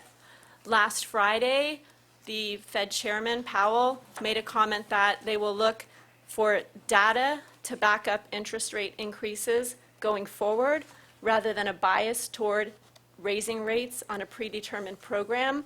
And interest rates then started to increase. So we did see an increase in interest rates over the last week, probably by about 15, 16, 17 basis points. But in general, the interest rate environment is great for refinancings right now. The current interest rate on the bonds is 5%. Refunding is anticipated to lower the interest rate to below 3.5%. The all-in interest cost or interest rate, including all of the cost of issuance, is estimated to be 3.75%. Nice. This produces average annual savings or cash flow of about $104,000 per year. So property owners in the assessment district could save above $100,000 a year.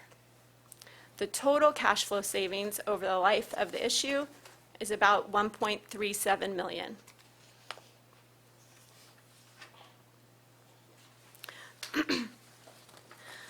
Here's a graph of that projection. Again, annual savings approximately $104,000 per year, with total savings of $1.3 million. In the last year, you'll see that the savings are reduced. There is a reserve fund on the existing bonds, and there will be a reserve fund on the refunding bonds, and that reserve fund is used to pay the last year of debt service. So we schedule it so that the debt service will be paid by the reserve fund. There are a few additional refunding benefits. They've been touched upon a little bit tonight. One benefit is the elimination of approximately $247,000 owed by the district to the reserve fund for the 2002 bonds. And the second additional benefit is the reconciliation of a debt variance that has developed over time that could lead to future risk of default if the debt variance isn't corrected. It's approximately $9,000 a year. We're going to talk a little bit more about these points here on the next two slides.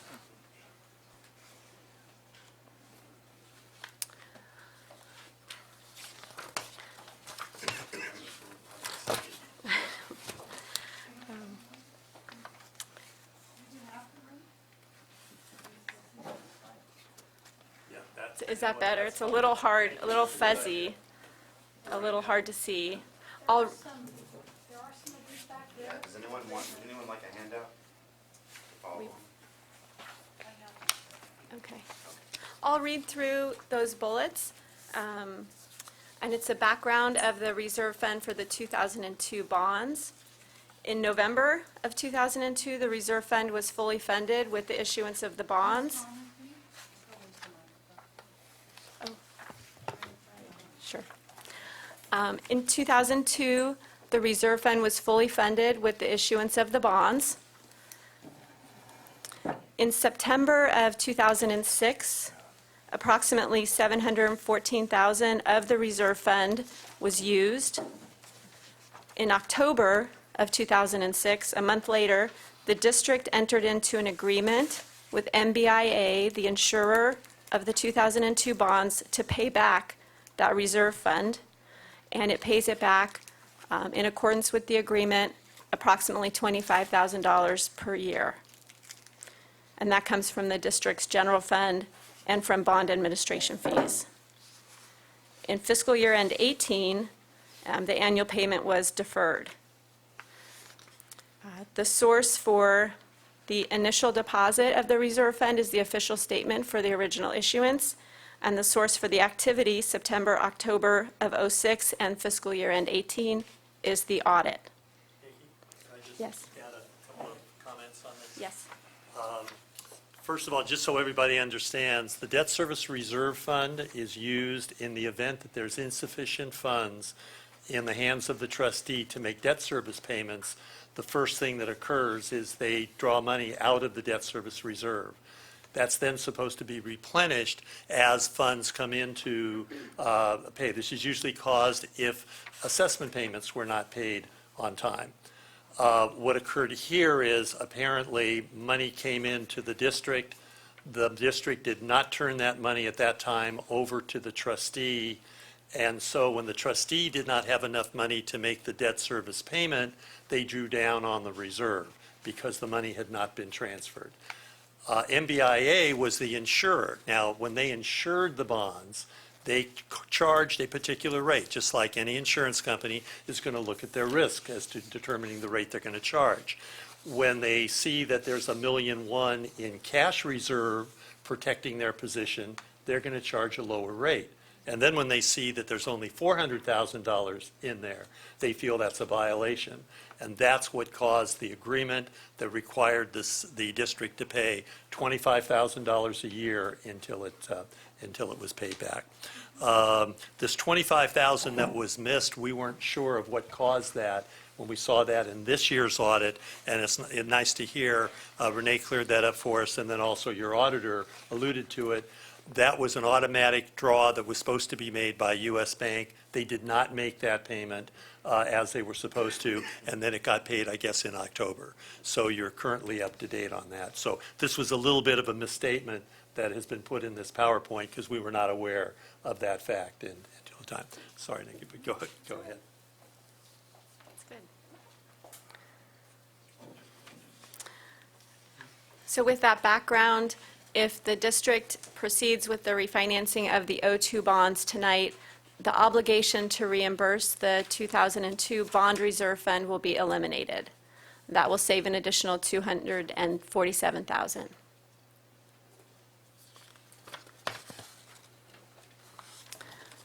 The second additional benefit is an elimination of a debt variance. Currently, there's a greater amount of debt service on the bonds than is available from the assessment lien, and so the collections may be insufficient to pay the bond amount. That has occurred over time. It's approximately $9,000 per year, and a refinancing of the O2 bonds would reconcile and eliminate the variance between the assessment lien and the bonds going forward.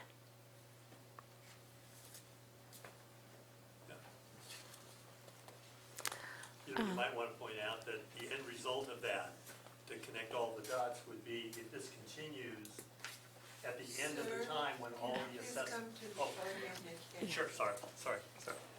I understand totally, sorry. The end result of this would be that after all of the assessments have been paid, and now there's no more money coming in, there still would be an amount of bonds still outstanding because of the fact that there was this variance. With this refunding, that would not occur. all of the payments that made by the assessments will pay all of the remaining debt service on the new bonds, so there will not be that shortfall. That's good, thank you. So it's a win for property owners with savings in the district, and it's a win to reconcile the debt variance and eliminate the need for the district to pay out of the general fund and administration $25,000 a year. So we see it as a win-win-win. There are certain legal documents that are necessary for approval, and Jeff Land is going to briefly review those documents. Thank you, Nikki. So I'm really here to give Nikki's voice a rest, and Paul's here to correct any misstatements I may make, so I should probably bring him everywhere. So with regard to the documents that are going to be presented to you in a moment, there are 3 resolutions we are seeking approval for tonight. The first resolution is to initiate a levy for a reassessment. Currently, what you have in place in the assessment district is an assessment, a levy to assess. And what we're looking for tonight is to reassess. And that means that what that really equals is savings. The whole objective here is to save property owners money. So we are going to reassess those levies to a lower amount.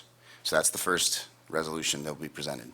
Following approval of that one, we are seeking approval of a resolution for the reassessment report that MBS prepared. That report is a vital document for us in order to move forward with the financing. That is what the rating agency will review.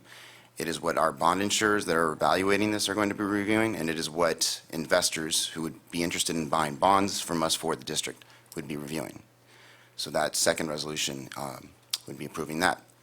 And then our third resolution that we'll be seeking approval for tonight is for the authorization to proceed with the refinancing of those limited obligation improvement bonds. How am I doing, Paul? We're okay? Okay. So I want to go into some detail regarding the documents that are associated with the refinancing. The third resolution that I referenced regarding the authorization to proceed with the refinancing is the authorization to approve the following documents that are presented here. The first one here is we look at is a fiscal agent agreement. Currently, you have a fiscal agent on your existing 2002 bonds. That's U.S. Bank. They are responsible for making sure that bondholders are receiving their payments from the assessments. So that is one agreement. We have to have a new agreement in place for the refinancing. The other agreement you see there is an escrow agreement, and that is for U.S. Bank as well, and that is related to the defeasance of the 2002 bonds. So U.S. Bank will have to refinance. They pay out all the existing bondholders who own the 2002 bonds, and they are responsible for that action in the escrow agreement. The next document there is a bond purchase agreement. That is fairly specifically related to myself as the underwriter. On the day of pricing, we are going to come to an agreement with consultation. The district will consult with their financial advisor regarding the pricing that we are going to present. If all parties are agreed, and when I say pricing, that means the interest rate levels that we are putting together from our bond cell.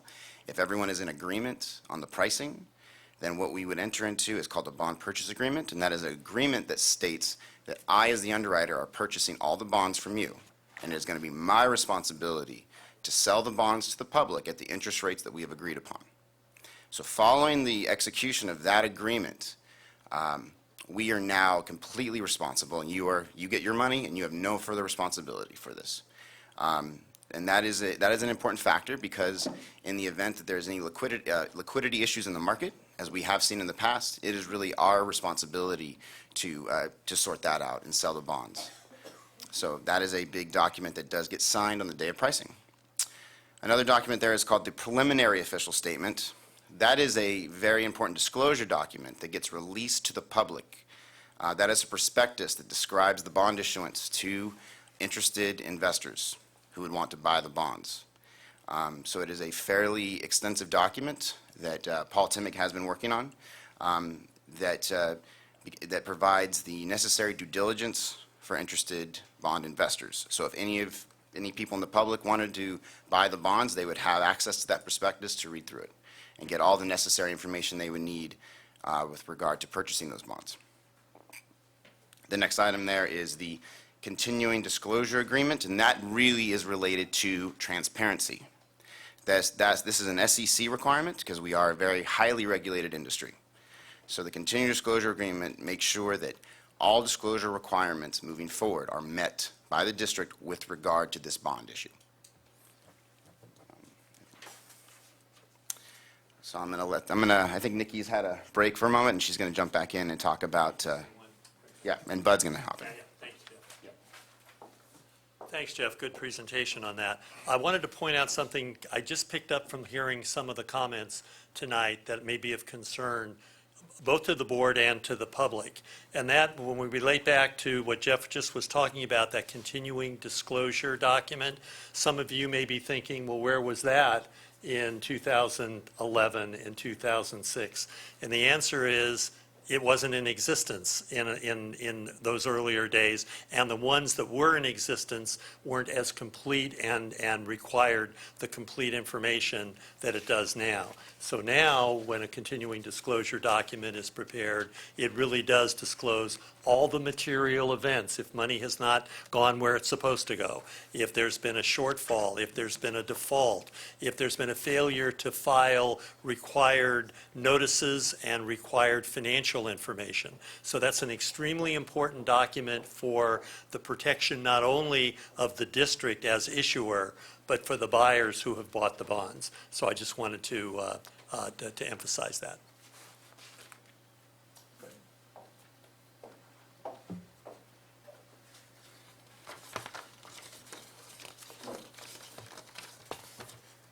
Okay. And again, here's a look at the estimated savings to the property owners in the assessment district. $104,000 per year estimated, total savings of over $1.3 million. The savings represent about 6.5% reduction in lien and about 8% reduction in the total payment, which is the lien and the interest. So when we line up what each property owner will pay under the existing bonds versus the refunding bonds, the total payment, lien and interest, is about 8% reduction. Does that 6.5 and 8%, it's on? Gotta get closer. Okay. Does that 6.5 and 8% include the debt variance? Because that's something that property owners weren't feeling before, and now you're going to take that little bit and put it in there. As far as the 104,000 minus the 9,000, right? The 8% savings compares the existing lien to the new lien. So I'm not exactly sure I understand your question. The property owners are being currently assessed at a $9,000 a year deficiency for what's owed, right? And this refinance process is going to add that? No, that $9,000 is something we are not paying that needs to be paid, but Okay. they will make that problem of ours disappear. So we're really reducing the bond amount, we're not increasing the lien amount. Got it. So through the refunding, we're reducing the bond. Because what I'm trying to get to is what a property owner can expect to see, the difference that we're actually going to see on our tax bill. So Exactly. if you pay 100%, you'd be paying $100, your bill would be $92. Yeah. Yes. I mean, that is per $100, you'd be paying $92. Yeah, It's the 8%. 8% reduction, right. Right. That So if- $9,000 is included in the $104,000 in the debt service. So it's Perfect. covering everything. Yeah. And it's the reduction in interest rate that's really bearing the brunt of correcting that. So Okay. that's why the refunding is such a beneficial, not only Yeah. to the district in certain areas, but to the property owners and the district again, because everything now balances properly. Got it. And they get that 8% reduction, 8+. And by the way, not to be confusing, The 3% I mentioned in the debt management policy, that's not equated to the 8% or the 6%. You'll see Nikki will talk about that. Okay. in a minute. Thank you. Okay.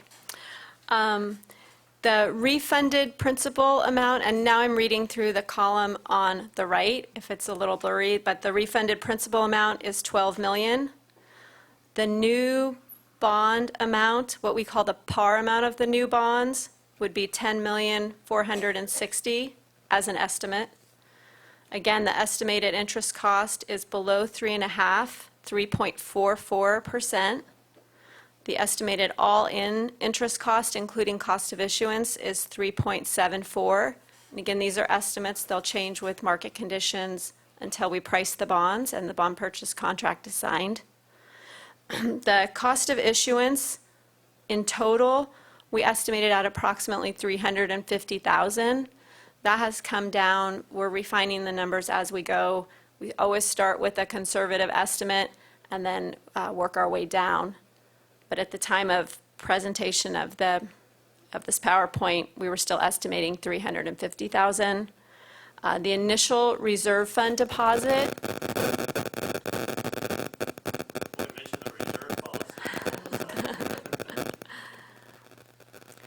The initial reserve fund deposit out of the proceeds of the bonds is estimated to be $250,000. We will use the April collection to put into the reserve fund to bring it up to the initial reserve deposit. That amount has already been levied, it's already on the tax roll, and expected to be collected. Average annual savings, again, $104,000. The present value of the total savings are expected to be just over $1 million, $1,035,000. We take a present value of the total savings based on the interest rate on the bonds, and that net present value savings percentage is estimated at 8.63%. So you can see we're quite in excess of the 3% minimum.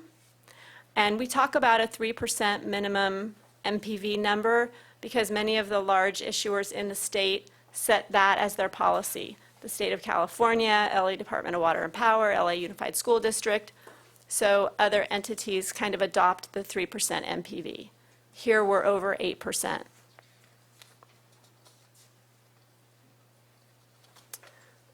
We'll quickly go through the financing timeline. What will happen if the board adopts the resolutions before it tonight?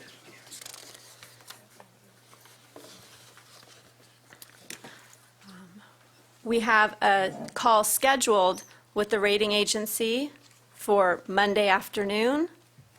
We will continue to work with the rating agency and the bond insurer and present the district's credit to hopefully receive a rating and bond insurance quotes by maybe the third week of January. We'll publish the POS, the preliminary official statement that is the disclosure document and describes the credit, toward the end of the month. We hope by January 22nd. That will allow us a week with the credit in the marketplace to call investors, market the bonds, and start getting preliminary feedback on the interest rates. We expect to price the bonds on the 31st of January. The day prior, we will have a pre-pricing call or meeting with the district, review the feedback from the investors and the preliminary interest rate scale. The conditional call notice can be sent once the bond purchase contract is signed on the 31st, and that will exactly meet our requirement for a 30-day notice requirement. We will use the next couple weeks in February to finalize the documents and have them executed, and closing is on Valentine's Day.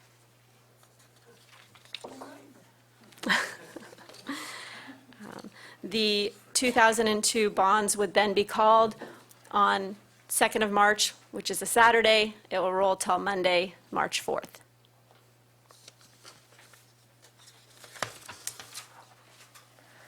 Just briefly, in conclusion, if the board adopts the resolutions before it tonight, the property owners are anticipated to save annually $104,000.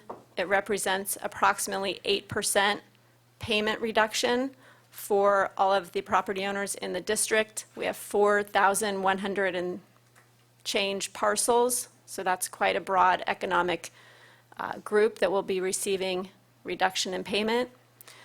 The district will be relieved of approximately $247 total of money that will be needed to be deposited in the 2002 bond reserve fund, and will reconcile the assessment to the bond variance. With no refunding, the property owners will not realize savings on future tax bills. The district will continue to pay $25,000 per year until it reaches the total of just under $250,000, and the debt variance of $9,000 per year will remain and build up as a concern. We are all here for questions, if you have any for us now at this time. Okay, thank you. Oops, thank you. I do have a question. Just, wait, do you have something to add before we go to questions? Yeah, I just wanted to, as part of this conclusion, Can we as have a the lights financial... back up too, please, Julie? Oh, hold on. As your financial advisor, I can be highly criticized if I recommend something that doesn't make sense and isn't beneficial to the district. When you look at this conclusion, it makes my job very easy to recommend that we move forward. Thank you. And we're available for any questions, Yep, certainly. so let's go into questions. Chuck, you had a question? Yes, perhaps this got explained and it just didn't penetrate. The debt variance, which needs to be addressed, how does that come about, and how do we ensure it doesn't happen again? That's a terrific question, by the way. And the answer to the first question is it came about because at some point over the life of the existing issue, property owners paid off their assessment. Property owner 8 paid off his assessment. It came into the district, and that money never got to the trustee to pay off the bond that relates to that. So now that assessment is no longer available to pay, and yet you have a bond that's still outstanding. So you cover all of those over a long period of time, and you end up with $9,000 less in assessments coming in because many have paid off, and yet the bonds that related to those assessments, the bonds should have been paid off and called, are still there. So your debt service is $9,000 higher. Now, at the end of the day, when all of the assessments have paid off, there still will be an amount of bonds outstanding, and I think it's around about 117,000 that would be left outstanding. Whose responsibility was that? Obviously, the district, because they did not forward the money, and that would be another obligation that the district would be obligated to pay. But none of that's related to the reserve payment that didn't get made. That's in addition to the reserve payment, correct. That's in addition to the reserve. That's people who prepaid their assessments. Prepaid. Yes. So we're still paying interest, but And that's another very we're good not point. receiving it from them because they paid up. They're not paying us interest. So since we didn't retire that bond, we're still getting charged, and there's a difference. Now, the second, go ahead, if you had follow-up. No. The second part of your question is, the bond documents are being set up because of your settlement that was made on the 2002 bonds with MBIA, the insurer, was that instead of funds when they are paid off, or any funds from these assessments going to the district to then be forwarded to the trustee, now the county pays the trustee directly. So the money does not flow through the district. That will be the continuation. It would be very difficult, and I'll let Nikki answer that question if she has a different answer or make a comment, to sell the bonds if you didn't have that kind of procedure in place, given the history. Even though there's new people involved and nobody is intended to do anything, the fact that there is that history, you need to have protections in place so that nobody has to worry about that. Excellent question, by the way. That kind of leads to the next question I have. I can hear it. Well, no, but they have to have it on TV. Yeah. Okay, so we were talking about the prepaids, and then we talked about how the old bonds, the 2002 bonds, had no prepayment penalty. Is that the same for That's a these? different kind of prepay. One is the prepay of assessments, the other is the prepay of bonds. Right, but So- if we wanted to pay off one of the bonds now, like prepay off the bond of the new issuance, are we still able to do that? Yes, you will be, however, not right away. One of the processes of pricing the bonds is going to be setting an interest rate, setting a term, or we know our term is going to be the same, and also certain conditions that relate to the new bonds. One of them is going to be, what are the call provisions? When can the district call and under what conditions? I'm not sure, I'll let Nikki, I should not be talking about her area of expertise, so why don't you address that? As part of the market feedback that we'll get when we're talking about the credit and the bonds with investors, we'll look at negotiating prepayment provisions, and they're really bifurcated. So there will be a more generous prepayment provision if a property owner wants to pay off their lien. Currently, I believe there's no penalty for them to pay it off, and we expect to extend that no prepayment penalty for a special prepayment from a lien.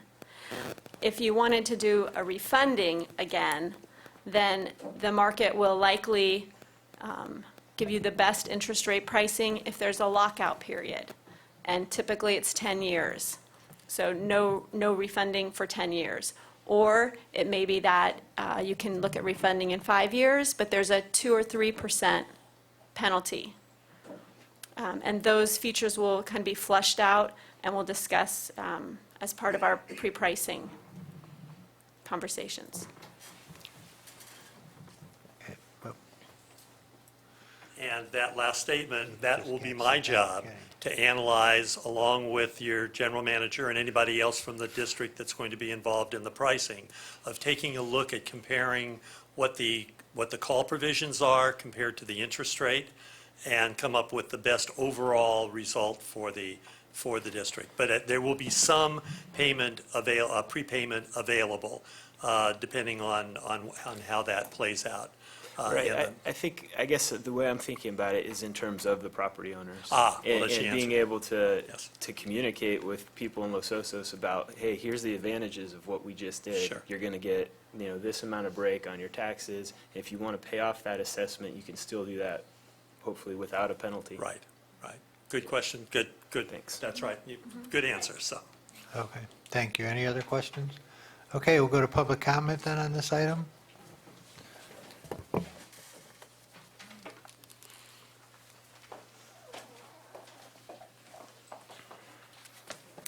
Julie Tacker, and I'm still having some heartburn over the reassessment report and how that was acquired. And then it didn't hit your website until yesterday, and there's not a copy here today for those who haven't had access to it. So again, that's a process problem. The one thing about this reassessment report with NBS is that contract is in this packet. I don't see contracts for these people who are putting forth effort, but somewhere there's something that must identify how much they're going to get paid should this all come to fruition with a commitment. I'd like to know how that breaks down for you all.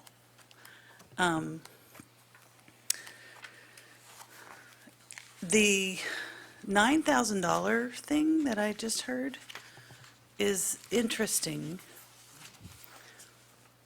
because we have the arrangement with the county.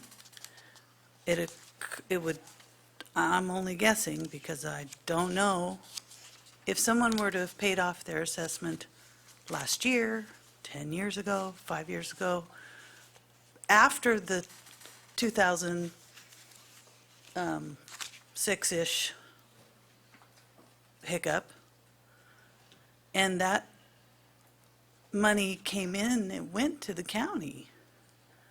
Did they give it to us to then pay, and we didn't track that? Or did they not forward it to the bank? Do you follow me? That I do not know. That would be a county auditor question. And it also would probably be understood if we didn't have 16 general managers over 18 years. So, but I think that that's going to bug me until we figure out that part of it. Otherwise, I appreciate everybody's work. And I think what you're trying to say, because we haven't heard a number for the general household, not an apartment, not a mobile home park, not a business, but just one single-family home, it may realize about $25 a year savings. I think that's the number the public wants to hear. Thank you. Any other public comment? Any other public comments? No other public comment? We'll close public comment, and now you can. Just wanted to respond to the last speaker. We showed the total. Again, these are estimates of the cost of issuance, some of which we know what they're going to be now. There wasn't time to actually put the chart on. We usually will do that at the end, but I can tell you where things are right now. Underwriter, and they charge on a basis of a per bond on a percentage, and based on the estimates that we have here, Underwriter's fee for selling roughly 12 million in bonds, or 10 plus million in bonds, would be around $81,000. Our fee, the municipal advisor's fee, would be $45,000. Bond counsel would be $60,000. Disclosure counsel, $30,000. The a reassessment engineer, NBS, I believe is $30,000. The rating is estimated at this point, I believe it'll be around $20,000. We also have a thing called a verification agent who has to do an analysis that the numbers do match up for the proper refunding percentages that we're representing. That's $2,500. You have a trustee fee of $5,000, and then there was $15,000 put in for miscellaneous. In the event that money is not needed or any of these fees end up being lower, the excess then goes to the debt payment and is used to pay debt service. So anyway, that's where we are at the moment. Thank you. Sorry, I'm Mark Pressman with Wolf Hansen. I might add that all the fees, with the exception of NBS, are on a contingency basis, 100%. So if the bond issue doesn't happen, nobody gets paid except NBS.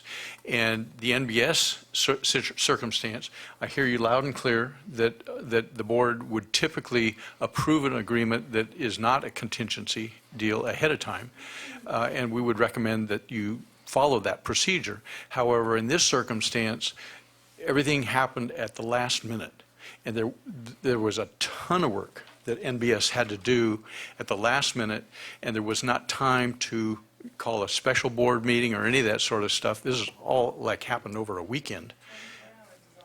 And so, well, in any case, we had an urgency situation with NBS, and we were lucky to get the documents through them and processed by them over the holidays on the timeline that we did have.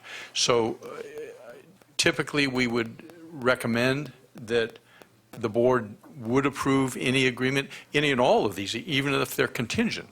But in this circumstance, there just was not time if we're going to do the March 2 call date. Right. Okay, thank you. All right. We'll bring it back to the board then for discussion and a motion.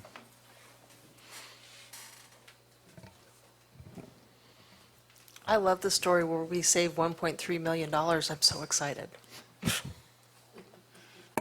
I want to jump up and down. Does that include a motion?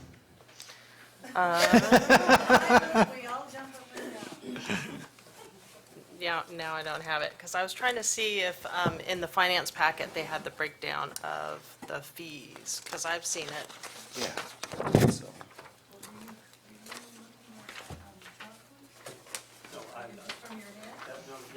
Okay. I move that the board adopt Resolution 2019-03 of intention to levy reassessments and to issue refunding bonds. Resolution 2019-4, accepting the reassessment report and ordering the reassessment to be levied per the report prepared by NBS Government Finance Group, and Resolution 2019-5, approving the issuance of the bonds, the documents related to the issuance of the bonds, and officially designating the finance team.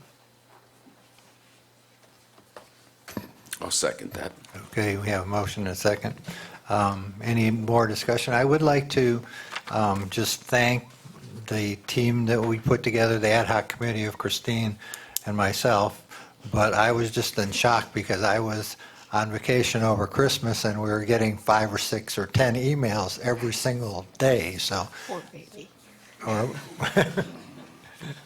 But they did do an awesome job and met the time frame, and we will be able to, based on, if we approve this now, meet that time frame for the March 2nd, well, slides over to the 4th, but the March 4th date. So I think it's great. So, okay, any other discussion? Seeing none, we'll take a roll call, please. Director Womack? Yes. Vice President Cesenia? Yes. Director Fourcroy? Yes. Director Millage? Yes. President O'Hilsky? Yes. Thank you. Again, I'd like to thank you guys for all your hard work. I really appreciate it. We'd like to also thank you very much because the team you have on your side did a tremendous job. And I do remember the day when you said, there's no way you're going to be able to get this deal done by March 2nd. And an amazing job was done by everybody and with great support from you and Chris and Renee.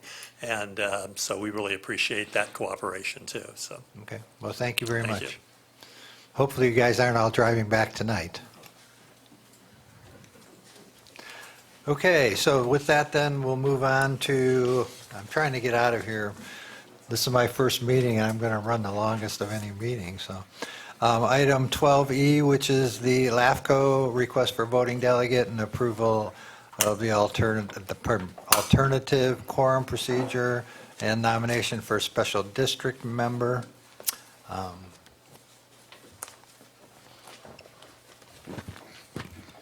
Yeah, before you, staff report, this item requests the board consider designating a director as a voting delegate to attend the January 25th special district annual meeting and to vote on an alternative quorum procedure and enter a nomination for the LAFCO special district member position.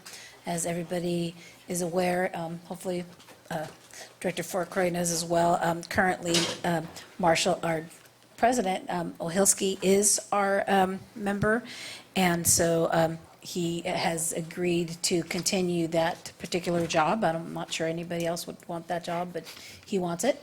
So before you, you do have the motion, so I'm just going to take it to any of you that have any questions for Mr. Ohilsky, or Director Ohilsky, I should say, and a motion. Yep. Just for background information, the special districts, we have 2 members of LAFCO. Robert Enns from Cayucas and myself are the 2 members right now. My term's up as of last month, although I will be sitting at our meeting next week. So, yeah, I'm running again, assuming you guys nominate me. And then we have our annual meeting in Avila on the 25th, which I will be chairing because I'm the president of the CSDA chapter also. But we are trying to look for an alternate quorum procedure because we just want to make sure that we're able to do the election, because in the past we've had some issues with not having enough members there to be able to do the voting. So I would appreciate it if you just approve it as recommended.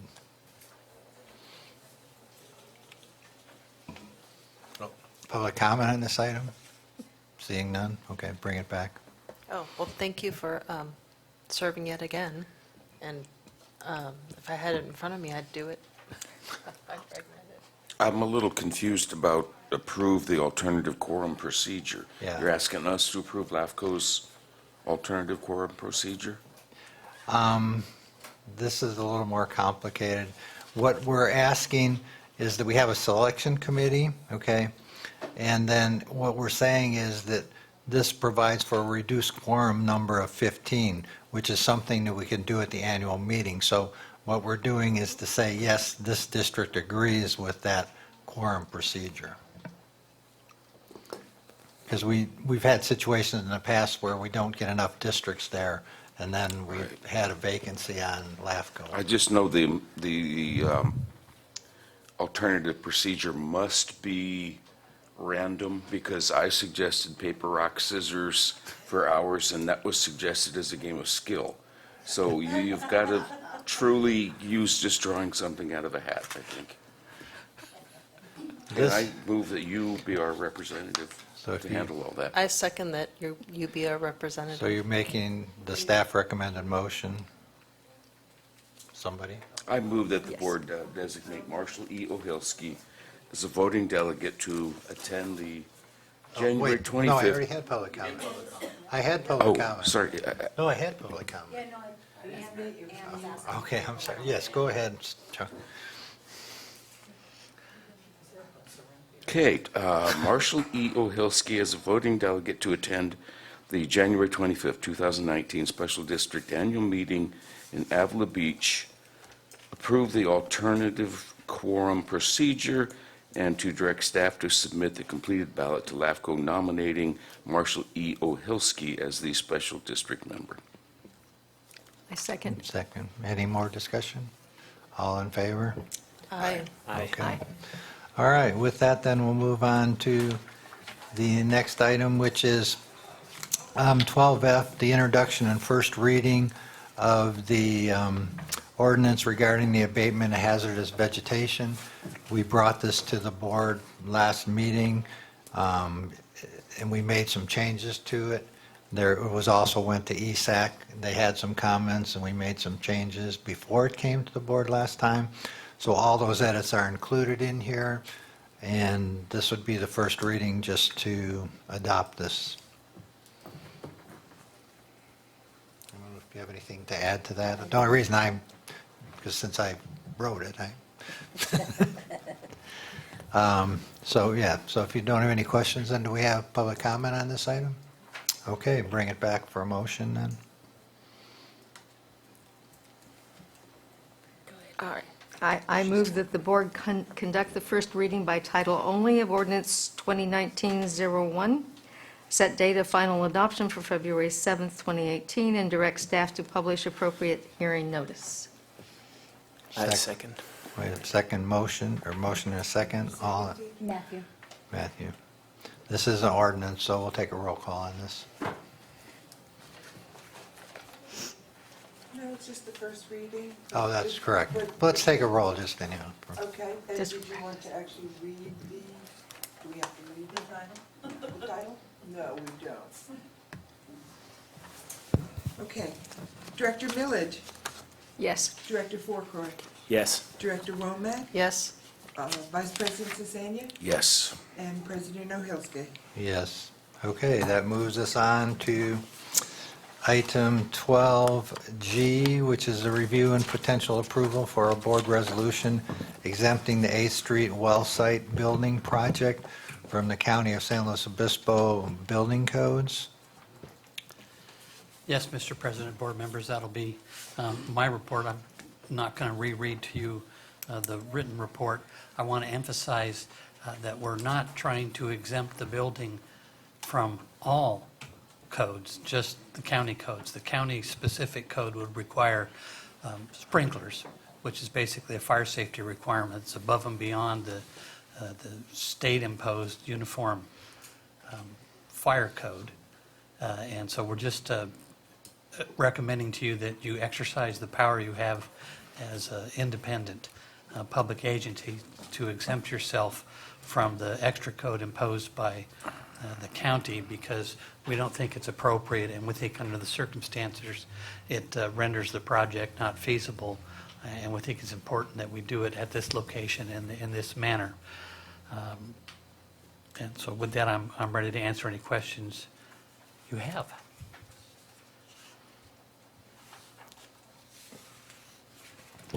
I have a comment, a couple of comments. Well, let's wait for questions first one. I have a question. Nobody else has a question? Maybe this is just, I'm not sure I understand. So, the motion says, I move the board adopt draft resolution next in order. What does that mean? What do you? That means I didn't know what number to give it, because you had lots of other resolutions on the agenda, and I don't know which ones you're going to adopt and which ones not. And I have a personal problem giving every resolution a number, and because then your records show you have resolution 1, 2, 3, 4, 9, 11. Okay, I got that. But there's no resolution attached to. No, we circulated it later and posted it, I believe. Isn't it on your desk? I'm talking about on the website. It's not on the website? Correct. Unless I'm missing I something. received it late, I'm sorry. That was a question, so. Yeah. Is it back over there?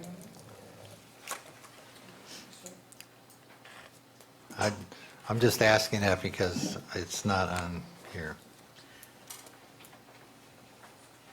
It's not. Frankly, if we didn't get it posted to the webpage, I would recommend that we schedule a special meeting as soon as possible for this action. I don't want Mr. Acosta to have a heart attack, but I also want it to be a defensible action. It's back there. It's here. Well, I'm was just it- saying it's not on the website. It has a number though. But it does have an, I did give it a number. Neither was the report until yesterday. Okay, Jim. So, consistency. So we have copies here? Yes, some Okay. copies with the board. If we've had copies here and copies to the board and copies are available here, the current interpretation of the webpage argument is it's not a failure, so let's go No, but ahead I and haven't had a proceed. chance to read it, Oh, that's what I'm okay. saying. Okay, we'll go to public comment then. Any public comment on this item? Okay, now you can have your discussion.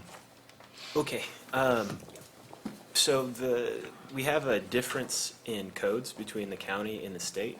The San Luis Obispo County adopted more stringent fire codes, and specifically in their building ordinance and their fire code. So they require fire sprinklers on buildings greater than 1,000 square feet. I am all in favor of getting this project done as quickly as possible. The good news is that the California building code and the California fire code are much more lenient, and we can easily comply with that. No sprinklers would be required at that point. So what I would suggest that we do, from an engineering standpoint, is document that. Have our engineer give us a memo that says that we're complying with the California Building Code, section, I think it's going to be 903. And I think it's something that we might mention in this resolution is, yeah, we're not going to follow the county code, but we're still compliant with the CBC.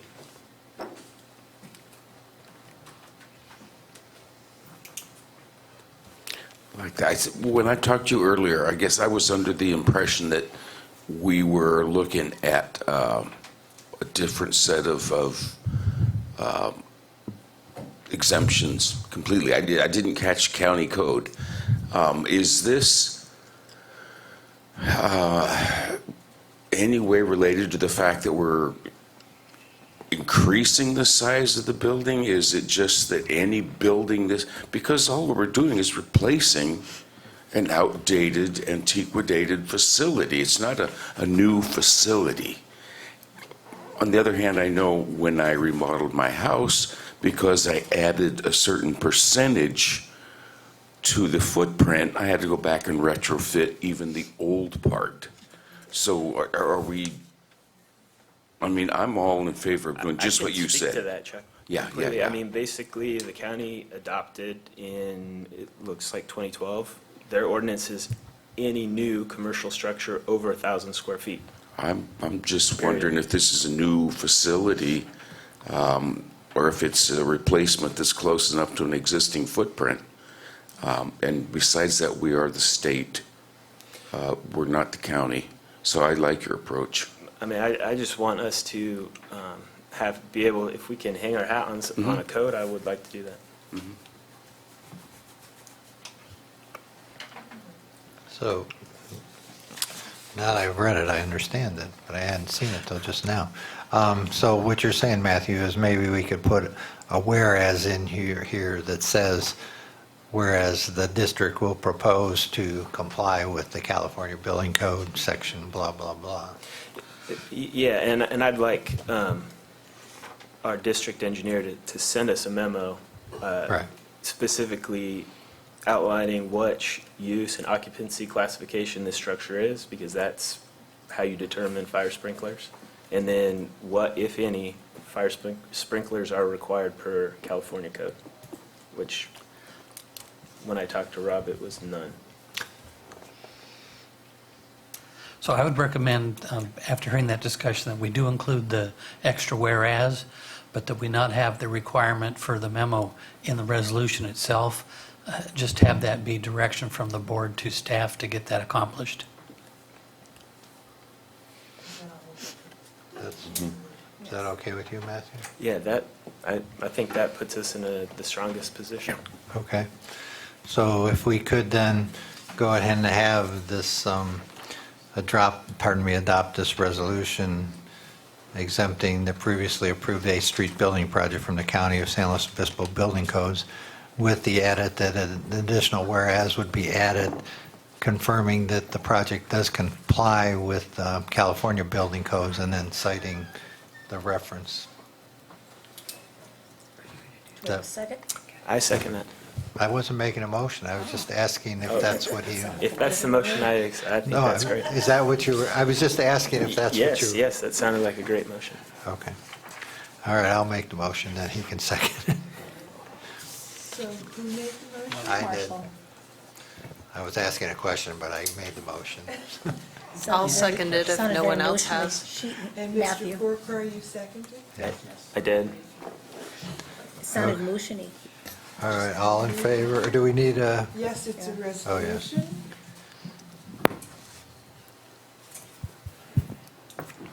President O'Hillsky? Yes. Director Corcoran? Yes. Director Millage? Yes. Director Womack? Yes. And Vice President Sisania? Yes. Thank you. Okay, that takes us up to item 12H, which is the review of the letter concerning the county sale of reclaimed water to dryland farmers. So, Sure, you want me to take that discussion? Way back in June, I think it was, we wrote a letter to the county asking, and then all this came about really through a report the Basin Management Committee started with Rob Miller, suggesting that perhaps the county would want to weigh in on the current status of that effort. Mark Hutchinson wrote a letter responding, and we responded to that. And that was 6 months ago, and we haven't heard a word. And I just don't think that we should be growing accustomed to the fact that we get ignored that way, particularly when we have an avenue, the Basin Management Committee, where this has already been brought up.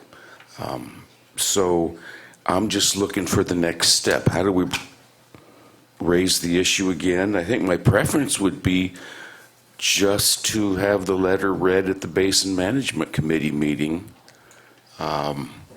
It seems to me that's where this should be addressed, not even necessarily at the Board of Supervisors. I mean, I actually took the liberty of going last month as a private citizen and handing them the letter again, just to make sure that they remembered that they had seen it at some point. I think it was obvious they'd forgotten. I just don't like being ignored. I think this is an important issue. Our water should not be going outside the basement to dryland farmers. And it's a simple enough thing to ask for an update. So there may be other ways, but it seems like a simple way would be to bring that letter up at the Basin Management Committee. I'm open to suggestions for other ways, though. I mean, another letter to the county seems kind of pointless. A phone call might prompt a response. I'm puzzled as to why, we had to follow up. I don't know. Have you asked Gibson directly? And could you show up at LOCAC when he usually attends and bring it up? Because I remember your letter and it was a well-done letter. We could there. It seems like the Basin Management Committee would be just a natural place to do that. You've got all the water purveyors there. Everyone was interested. That's where the issue first got brought up. But I'm willing to. Are we asking for some permission from the Board of Supervisors, though, or some? We're asking for a status update. I mean, they had 4 proposed contracts. I keep hearing rumors that they're down to 1 and that they want to activate to a limited extent that contract just so that they can say that they have. But I don't know that. Can we get on the Board of Supervisors agenda as the CSD? We could. It sure seems simpler just to. Well, yeah, I agree with what you're. It just seems simpler to ask Bruce at the Basin Management Committee meeting. Right. That'll be next week. Yep. Oh, if Quickest Bruce is way- there, then yeah, ask him there. He's on the committee. I suggest that we have our representative to that committee bring this up at that meeting.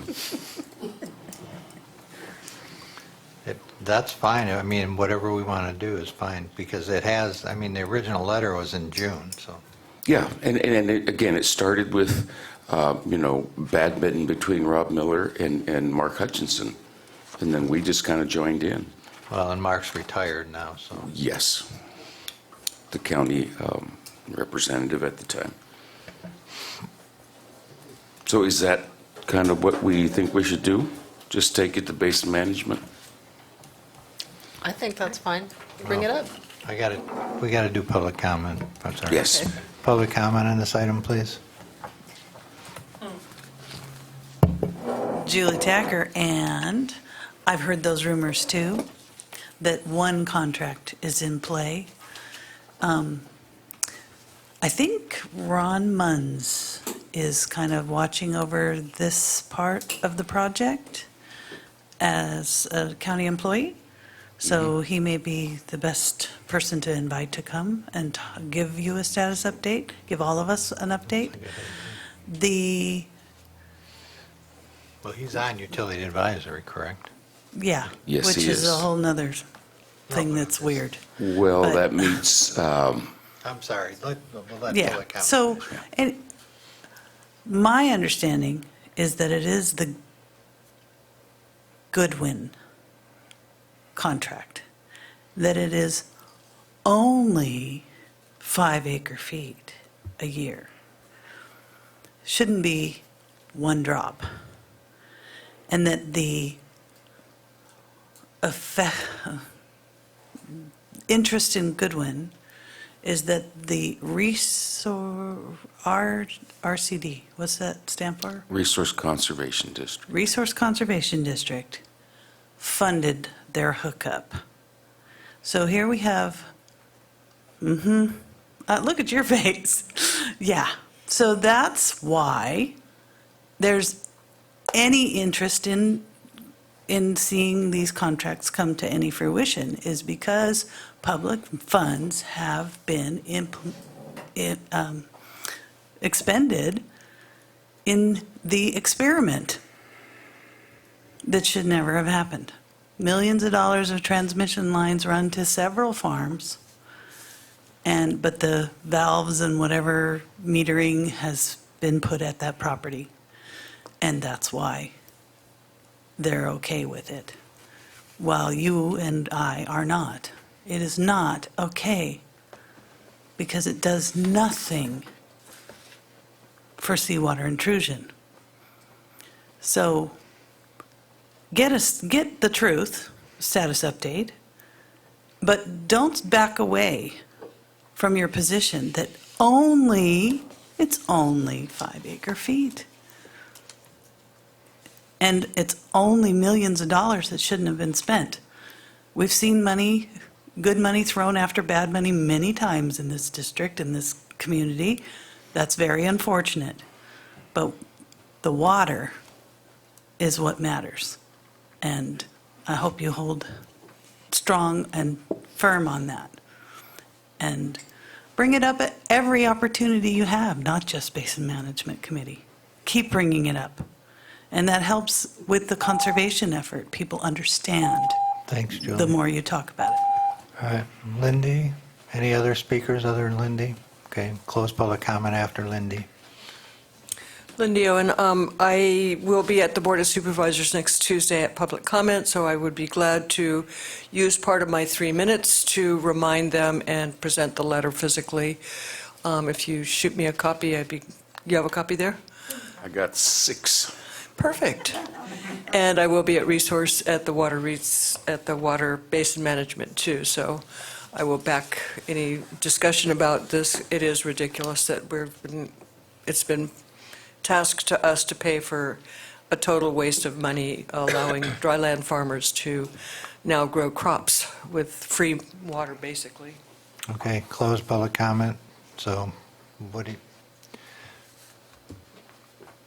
I think everything that you can do is what we can do, so.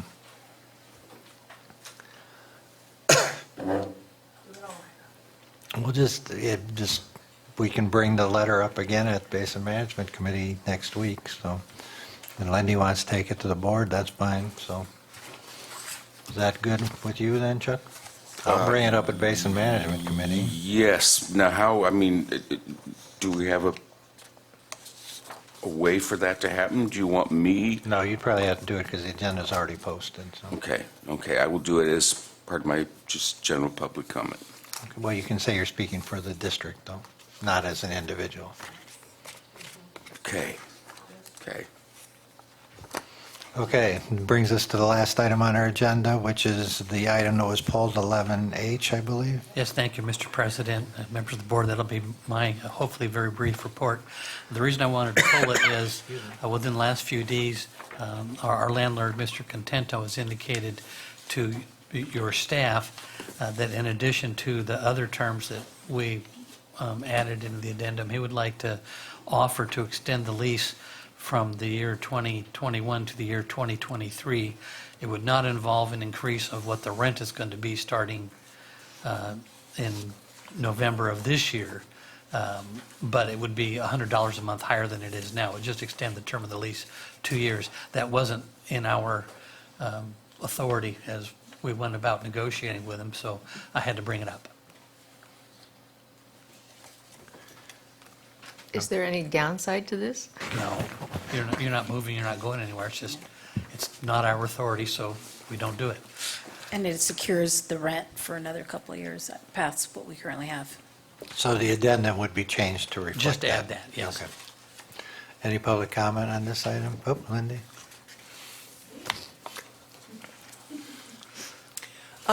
Could you just explain to the public what we're doing? Because it's a little confusing to me. I had a question today from somebody in the community saying there's a for rent sign and it's advertised as the address of our CSD. So it's obviously gone forward with steps that nobody had any idea about. But I didn't basically understand quite, we're getting more space and a full kitchen. And that means we don't have to spend the money we were going to spend remodeling this kitchen, but you're moving all your electrical, and is that price that you quoted, $6,000 something, was that the cost of a full physical move. And so if a little more explanation would make me more comfortable, thanks. Okay, thank you. Close public comment. You want it? Sure. As far as him already advertising that building over there, we didn't know that he was already advertising that. He had already started advertising that area over there, so that he switched the address. I have no idea about that. As far as the square footage, it's technically a little bit smaller, but it has more amenities to it. There's already a kitchen there and a separate lunchroom. And again, new carpet, all those kinds of things, painted, new lighting fixtures, new ceiling tiles, and all that kind of stuff. And let me see your other question. As far as the money goes, correct. So the money, instead of being used to build the kitchen over there, we were going to use it to do the wiring. Channel 20, we got to move that with us, and that's a fiber optic cable. See, I said it right that time. And that's very expensive, and you have to have, only certain people can do that. And so this particular company is doing it, can do it the cheapest and the fastest, and they'll also have to do all the rewiring for the phone systems and such. So we're going to still need the money, but we'll be using it for something different, something that will last a little longer, a little newer. So that's what that's about. And yes, and what's not budgeted right now, but what we will budget in later is a door that will go about right there. And Channel 20 will have their own there's a little tiny room that's really not usable for much, so we're going to put Channel 20 in there, and also they will be able to do what they have to do for us in our board meetings in that room, so that we won't have any noise that they create while they're trying to do their job. I mean, they're trying to do their job, but there is noise, and so they'll be in that room as well. Okay, thank you. So can we have a motion then, please? I know that. I move that we agree to the terms of extending the lease by 2 years and paying $100 more for rent. Is that the? The addendum as amended. Yeah, addendum as amended. We're actually, Okay. the rent's going up by the term of the lease anyway, so we're not actually adding an expense that isn't already going to incur. We were just asking, he just asked if we wanted to extend the lease Okay. and leave the rent the way it would have been anyway, if that makes sense. All right, and then what's the lease going to be in moving to? 2023. Okay. So I move that we accept the addendum as recommended? As amended, As whatever. Well, I've recommended that we add it Okay. tonight, so we're good. Do we have a second? I second. All in favor? Aye. Aye. Okay. All right, no pulled item. Oh, that was the pulled item. Any future agenda items other than we are going to have the election discussion and the For direct compensation. compensation. So any closing board comments? Hang on about future agenda. Yeah. I'd like to see an update on what transpires on the bond. Oh, well, that will be every month. That will be Yeah. on there? Okay, great. Yeah, that will be part of FAC and that will come to us. Good. Okay, so any other closing board comments? I have just one, the ceremonies from the Chamber of Commerce a week from Friday at South Bay Center, South Bay Community Center. To know if board Okay. members will be attending. Okay, so that's it, and so I hope to see everybody from our community that can come next Friday, a week from Friday. And then we'll go ahead and adjourn. Thank you. No, that will be bringing that.